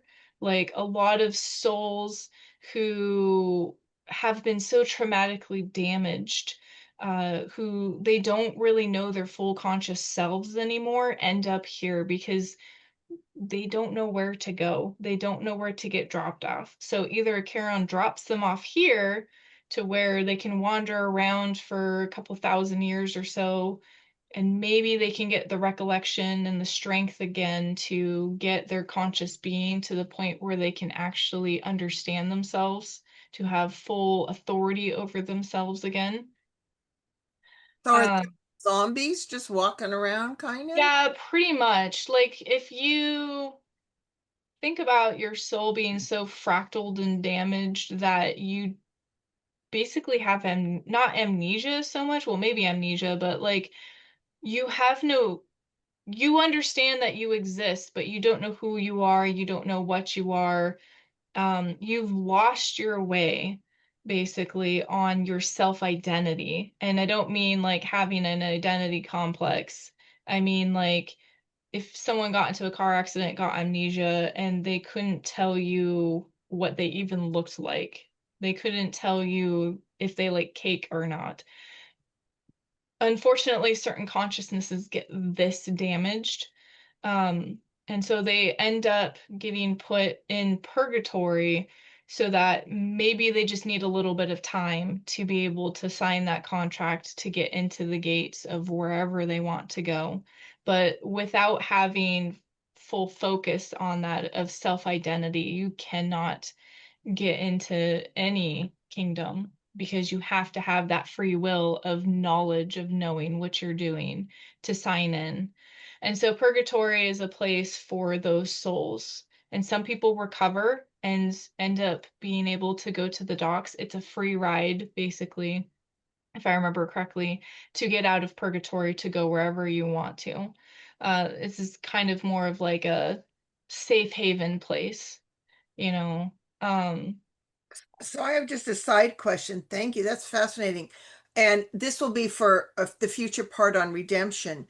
Is Are they doing any work with those people to help them remember if they have severe post-traumatic stress, like super soldiers who fraction or get fraction 10,000 times? Is that part of a future beta possible Reformation redemption program? because the redemption program is so new, and I Okay. mean, just we're still in beta phase of the redemption program down there. It's it's hard to say. It's something definitely that I can, bring Down up the line. Yeah. this down the line and be like, maybe we should do something to possibly help these souls. Speed them along, speed it along. Because Yeah, Um, there are cycles. So, looking at the human body as a representation of the cosmos, as above, so below, there are functions with organs like the kidneys or like the bowels. So, there is a cyclical purge. And traditionally, it would be looked at purging that which is no longer conducive to growth in its current form, which can then be broken down into more simple elements like fertilizer, or let's say the purging of urine and feces from the body. This will benefit microorganisms. It is water, it is nutrients. And in its more elemental and, let's say, simple form, it has the chance to continue evolving upwards. So not all designs come to perfect fruition. Certain buildings may have faulty foundation, and so therefore they have to come down. It's still earth, it's still matter that can be used. And so again, these shards, these again quote unquote identities that for whatever reason are malfunctioning, they nothing is wasted. That identity that is damaged and no longer can accept growth is broken down into constituent parts to be reused by consciousness in another form. So the essence is divine, but the expression is not perfect. We all have that shard of the divine, and so beautiful expressions naturally evolve, and faulty expressions naturally reach stagnancy. That is the reward and punishment. And so we're experiencing this expression. Sometimes it reaches a dead end, and there are cyclical purges. Now, the redemption process that Apollymi has proposed will be like a teacher and healer going in, looking, it's like imagine a beach covered by Coca-Cola bottles. Yes. And from these, making something beautiful, Mhm. recycling. So this is very much so the function of these things. And so if they were allowed to continue circulating, it would harm the health and vitality of the entire thing. So there is a waste processing. In the most loving way, certain things cannot continue going on. And so there's a mechanism for this in the entirety of the process. Wow. That is, Nate, I would like to add that a lot of what we call what I define as demons of like conscious beings, like someone can start creating a demon from just pure emotion. It has a fractal identity and doesn't sometimes it's not fully developed to be a full entity, and those consciousness also go to purgatory as well. oh, that's so fascinating. That's so important. Thank you, both of you, to because when I ask people, do you know the realms of hell? They go, oh, I heard something about purgatory. So that's the thing that comes up, but they haven't heard about all these other ones, which we're going to get to. So, all right. So then, um, basically, So you can get off at Purgatory's docking station, mhm. but you have to pay to get back on if you're a conscious being. Just to clarify. Wouldn't be my first place to go, but okay. So after purgatory, you come across a huge gate, and and is that the first dock on the main river is hell, which you were describing? Like the Yeah, gate of hell? and I just want to say that Purgatory has a different ruler than the royalty of hell itself. So it is basically its own kingdom. The person who is ruling it doesn't want their name to be addressed. So, but he has his own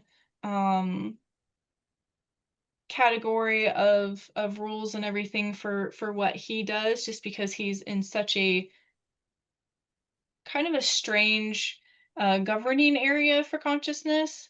Mm-hmm. Um, I do believe he has taken the the vow of oath, but I cannot be 100% sure on that. Okay. So, Well, I appreciate his privacy, and I assume that, which is why I didn't ask. So, yeah, thank you. right. Thank you, hon. Okay, thank you. So, okay, so now we're at the main, the gates of hell, right? Right. So we continue down the river of Styx because the Coquettus River was an off branch, and now you come across a very large dock that the souls would get off at if this was their destination that they choose to do so. And this is the docking station for the kingdom of hell. So you would get off at the docking station. There are guards.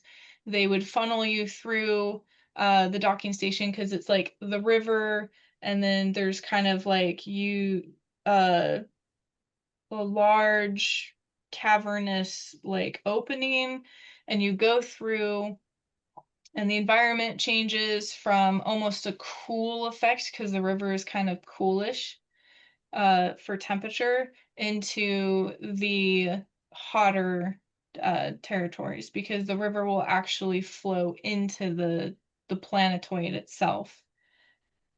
And you funnel through, and then there's the line for the gates of hell, basically. And then, of course, you do what you need to do. You sign in or you don't sign in. For those who wish to stay on the boat, you would continue down the River of Styx, where you would go to the actual underworld for the kingdom. And there's a docking station on that as well. And then it's a little, it's strange. It's a little cooler down there in the underworld, even though, because once you hit the Hell's Realm, you actually kind of go into a lower part of the vibration of the dimension it's at, which is the underworld. So it's a little bit cooler than hell. It's a lot cooler than hell. Uh, the underworld isn't very warm. It's kind of like a very dank cave coolness, so it's about like 50 degrees, which is a huge transition from hell itself. But Is the infernal realm come first? no, no, That's that's higher, after that's more after more the energetic. Yeah, yeah, yeah. Okay, we had that wrong then during our talk. Okay, all Okay. right. So So you go to the underworld. Hades does rule the underworld. He does have the Golden Oath contract. Um, Generally, if hell is overflowing, I know that's kind of weird for people, but again, everything has a definite amount of energy and space, even though it can be very Maximus large. We're talking about all the souls, or at least a good like 75 to 50% of souls in the omniverse to be in these places. So, and I'm not saying they're all good or evil or anything like that.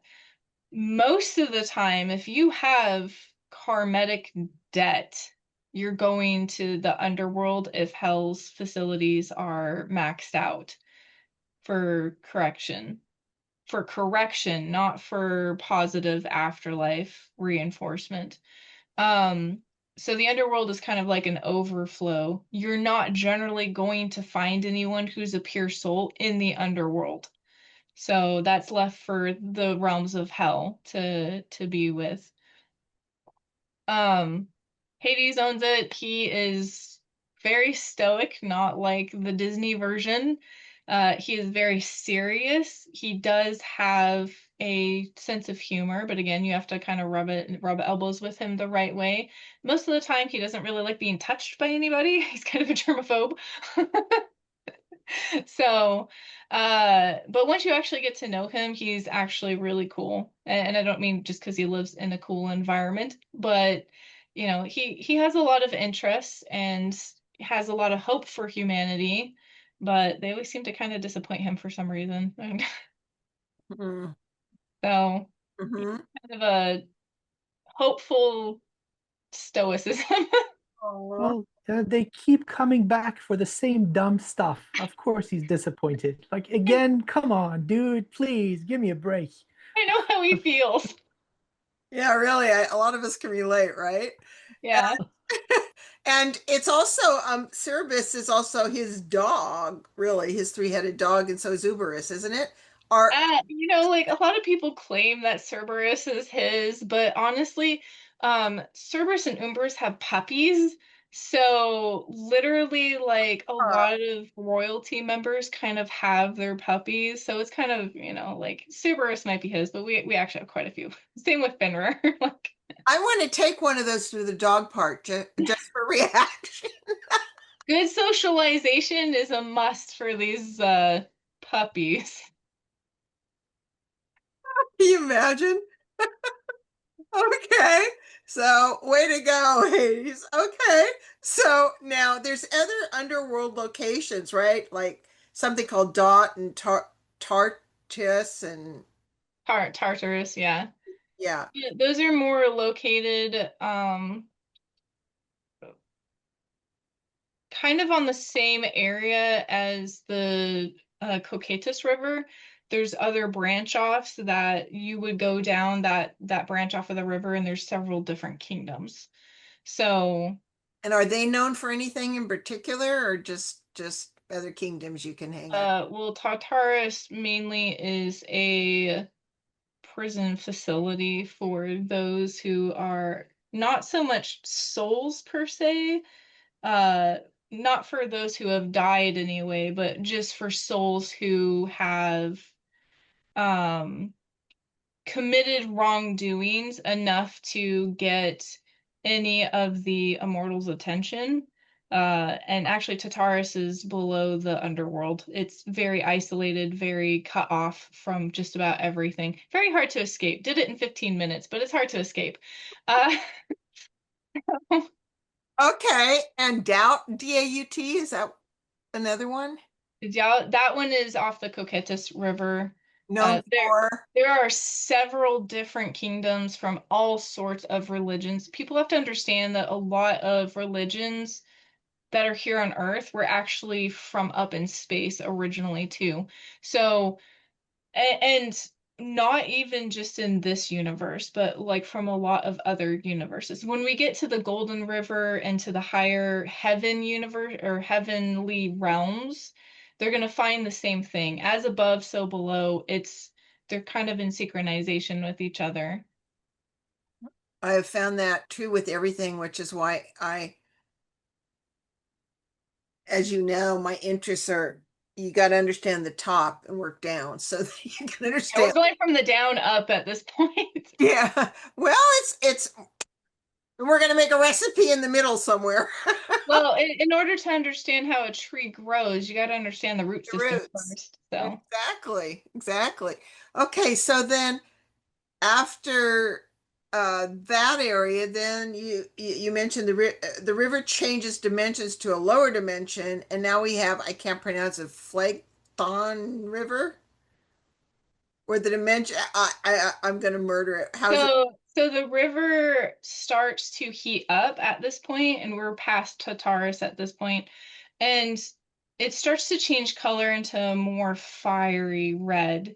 And at this point, you are jumping down dimensions again into the Pletharagon River, and we start entering basically the infernal realms and the abyss. The abyss is first, and then the infernal realms as we start going even down further into dimensions. This is where a lot of um sub like most people would consider them like devilish entities would reside for the most part. Of these guys have more of an elemental of fire basis, especially in the infernal realms. You know, they are consciousness, they are made of fire. They don't, some of them don't really have a physical fourth dimension form. That would be left to creatures of the abyss, where they're kind of a mix of both. So these, both the Abyss and the Infernal Realms have their own governing kingdoms. They have their own over person who basically goes to the Hell's Council. This is still all part of the Empire of Hell, by the way. They still have to follow the Empire Hell rules, but they all have their own cultures, their own governing kingdoms. Uh, Souls do not go to these areas. The underworld is the last cutoff for soul reincarnation, reflection, everything else. If you are a person astral traveling who wishes to go to these areas, you can ask a Charon to do so. Most other ferrymen will not go past the underworld. That is their cutoff. They do not have access or authority. Only Acheron's people do. So only Euronymous' ferrymen do. Okay, and Amir, who gets into trouble, I bet. Yeah. Oh no, no, hey, no, no, no. It's dimension -9 to -12. That's where the good stuff is. You see, well, you see what motivates us is different depending on who we are, at what stage we are. But that's where you find the most sublime wisdom. Again, similar to dimension positive 9 to 12, we've got Arcturians, we've got the White Dragons, we've got the Lyrans, the Urma, so many benevolent, beautiful beings. We should not cast judgment on the other side of this balanced tree of life, dimension -9 to -12. If you're looking at a 26-dimensional representation of the cosmos, which is mathematically proven, well, they're the equivalent on the other side. Their high vibration is seen or felt as fire. On that other side, their high vibration is seen and felt as light. The gold and the void, they're both divine. And so the same wisdom you can gain from a dragon, you can gain from a fire being. And I'm interested in both sides of this divine creation and everything in the middle. So it wouldn't have a place for those that are still at the earlier or intermediate levels of learning. But you most certainly can gain the rights of entry through merit.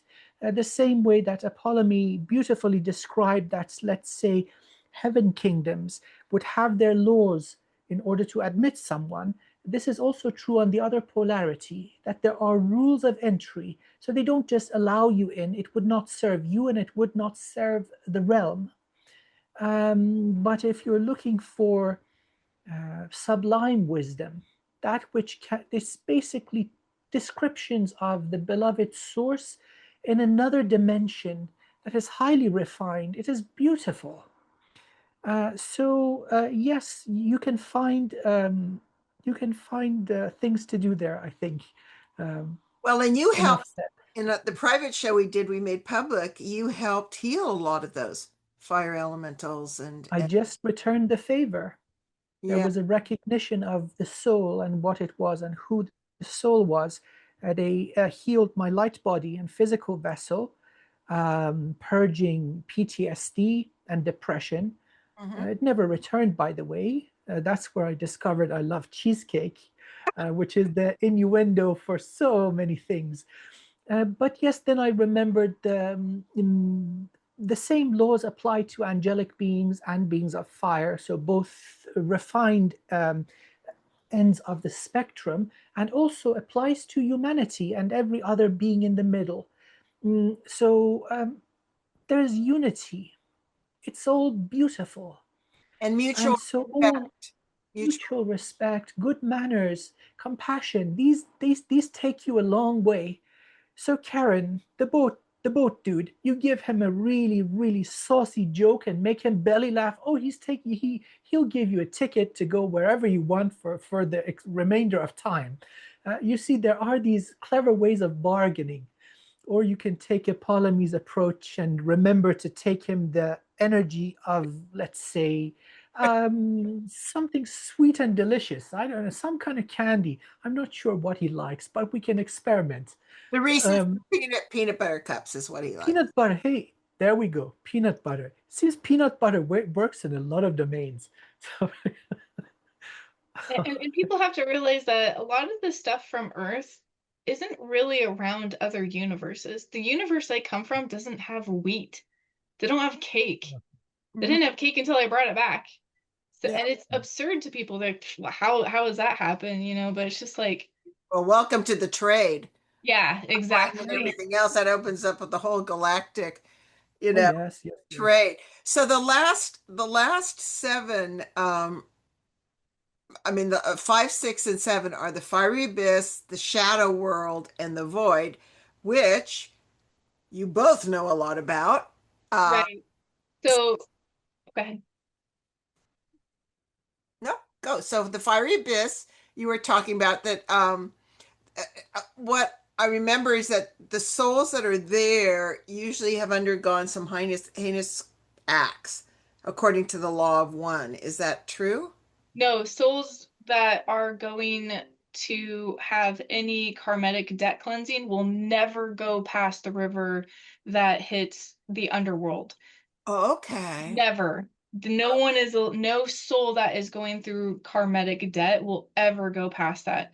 If you are astral traveling, you can permit well, you actually get invited. You can't just be like, oh, well, I'm going to the abyss. You have to get invited to the abyss You have to get invited to the shadow realm of this shadow realm. And so when you meet a Charon, you're like, I have an invitation from this lord or lady, from the abyss, from the infernal realm, from the shadow realm, from the void, whatever, and you have to prove it. There will always be an insignia that you will get from whomever down there, or he's not taking you. Because that, yeah, it gets very dangerous for souls to go past this point, because there is no protection unless you're on a Charon's boat for souls that go past this point. You go at your own risk. So, Okay, because I had in my notes probably incorrectly that the beings like Fiery Abyss were ones that were up for consciousness deletion, maybe. oh no, no, no, no. So, there are. Oh, well, I'll get to that point once we get Okay. to the Okay. end of the river. So Okay. the Pleithiogon River turns into this fire water, basically. It's not even water at that point. It's literally just fire, but it's still part of the same river. And then as it starts going down into dimension, it starts to turn into this black fire. And the black fire, you start getting into the shadow plane, the shadow realm of the kingdom. And there's a dock at each one of these, the abyss, the infernal, and the shadow realm. Again, a person who is astral traveling, who has been asked permission to come. If you astral travel to these places on your own, you are not protected by hell's like overstance of circumstances at all. You come at your own accord. There is no protection from you from Lady Hell or Euronymous or anybody. So do that at your own risk. Uh, Again, the Shadow Realm has its own floral fauna, entities. They reside in shadow. So, like the shadow on your wall is pretty much the state of existence that you are being in at this point. Um, there's a lot less physics that happen in these. So, a lot of entities and people can't really travel there anyway unless they understand the physics of it. They have a hard time.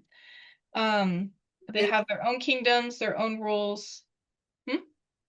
Is it in an ultraviolet spectrum? No, no, this is just pure shadow. Okay.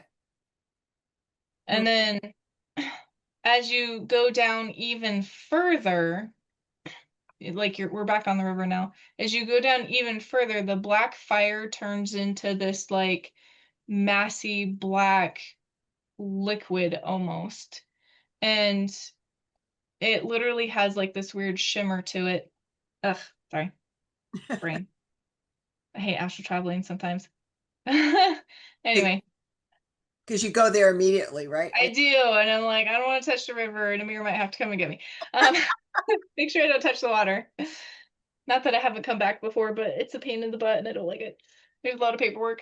So Anyway, is this the Leth River? yeah, so once you hit the black void water, this is the Lethet River, and this is the river of void. This is the river that if you fall in, you forget who you are. This is the river that hits the very bottom of the roots and past it, and we're hitting literally conscious, like prime consciousness at this point. If a soul gets put into this water, they immediately go into source consciousness. There is no contaminating this. There is no, literally everything just gets dismantled. Everything. Yep. And So, if I may just, I apologize for jumping in. No, This no, is no. now we're Ask on you reaching. because we're in your understanding too. These So are now describing the boundaries of a single universe. yeah. And so this very, very pure, refined, primordial substance, now let's call it the void. And so it is a natural barrier or gate between little universes next to each other. And then for the purpose of perpetuation of life In a sterile and safe environment, universes must be separated from one another. And so the natural consequence of going through, because again, similar to this process of circulation of life within a universe, we have graduating souls which learn everything they need to and they're ready to migrate. And so at the next level of existence, there are ferrymen, or let's call them energetic Ubers, which take entire soul families from one universe to the next, or from one branch of the infinite fractal of existence to another domain, for them to experience more. And if this does occur in an unauthorized way, there's pure removal of identity. So you go back to source, the beloved source of all things, that which cannot be polluted. However, we see in each universe through certain technology, there is violation of this cosmic law, where beings break through one universe to another and another and another, usually those ready to gain entry into, let's say, the refined part of life, plus minus 9 to 12. So 8, dimension 8 is where usually this kind of violation occurs through technology, 6, 7, and 8. So the middle section of elevation or evolution, examples of which would be the archons, very evolved reptilians that break through using portal technology, and they run amok. They make a mess. I call them the frickin' pirates. So we've seen what they do here down on Earth. They've served their purpose. But yes, the natural order of things is separation, the same way that we have a boundaries. We have a boundary to a single cell. We have a boundary around a single planet, which would be the atmosphere, a boundary around a universe, and then a collective of universes in a local neighborhood. This applies in every scale. Wow. This whole recycling of energy. As above, Everything so comes below. down to energy. Everything comes down to energy. Expressions of source in infinite different ways. Anything that's possible can happen, it will happen. Oh my gosh, that tour. And then at that point, um, does the river change to a golden river, or is that a whole different thing to go back up? So a person, the only souls that would get to this point, for a Charon to actually be taken down to this river, is if a person doesn't want to exist anymore and just wants to become not of their highest self, but if they want to be one with the prime consciousness, where they don't want to have self-identity anymore, they're tired of existing, all this stuff. And people have to be so careful on their wording, because I see a lot of people in the spiritual ET community being like, I just want to go back to source. And I'm like, you understand what you're saying, right? Like, you will have no identity. You become a thought of memory in the grand scheme of things. You don't get to fractal anymore. You don't have self-identity anymore. So be careful what you are asking for. If you want to go to your highest self, source is right here. Your highest consciousness is right here. So if you want to go to your highest consciousness so you can fractal off again and have reincarnated lives in any part of the omniverse of your ascension level, then you need to ask to go back to your highest consciousness, not source consciousness, not prime source consciousness, because you will not exist anymore. Like, all of your memories and stuff will go back to source Identity is gone, all reset. Yeah. So it is an act of hardship, or no. Let's say it this way: it is an act of knowing sacrifice, where you reach a point where you say, in the name of the beloved source of all sources, the source of all things in all domains, oh beloved source, there is no me, there is only you. I am source. And many humans embody this. They still have the physical aspect, but all other, let's say, levels in the intermediary stages are washed away. one becomes an aspect of the void. So that's so important. So this is kind of a naive question. So you have no memory, you are part of oneness or all of it. So does that mean you can all potential then exists and you can access anything, but there's no ego identity with it? Right. The human exists. This is again, so this whole wonderful discussion that we have had has been, people have attempted to describe it in a more systematic way available to, let's say, a regular 3D human. That would be Tantra.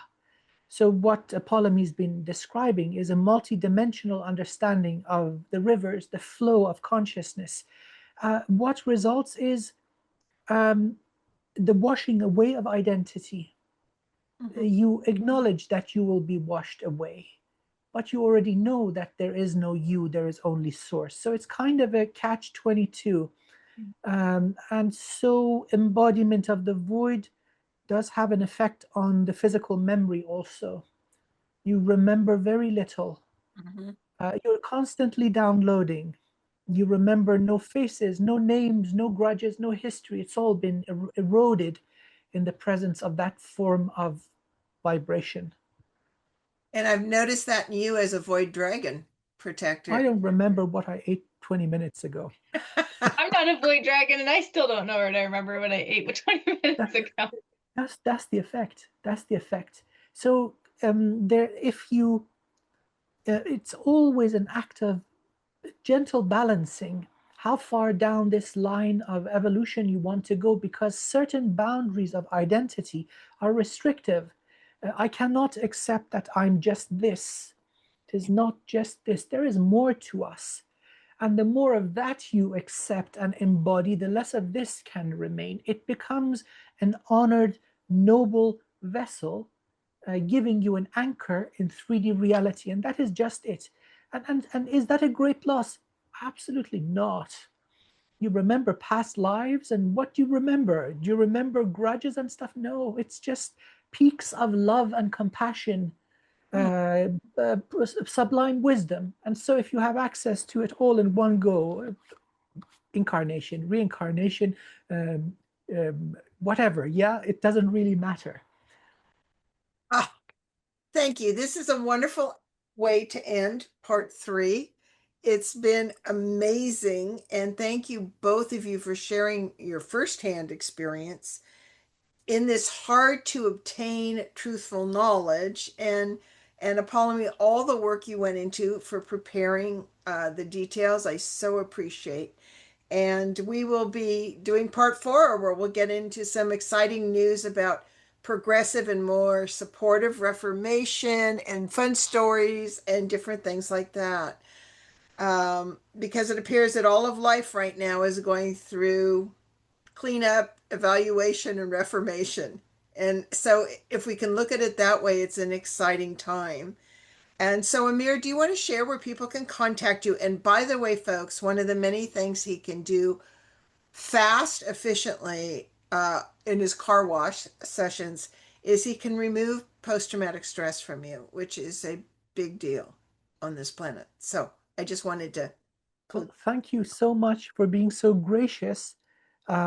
This would not be possible without you. And so, on behalf of everybody who's benefiting, I'd like to say thank you. Thank you, thank you, thank you. Clean and correct information is the new currency, and you're the giver of truth. I would like to honor you. Thank you so much. Where to find me? wizardofwivenhoe.co.uk. Thank you. Oh, thank you, hun. I have so much fun doing this. And no one can contact Apollymi, tough, so I'm not going to even ask her. She's mostly off planet, and she doesn't want to talk to anybody, nor does she has a full over life. So if you have a question, you can contact Marilee at cosmicbrilliance.com, and I'll do my best to answer that, as long as it's well thought out and you've watched all the shows. So you're not asking something that's already been done. Okay, so keep watch for the subscribers for part 4. And I just want to end with a little quote that I just came across. I think it was from Joshua Graham.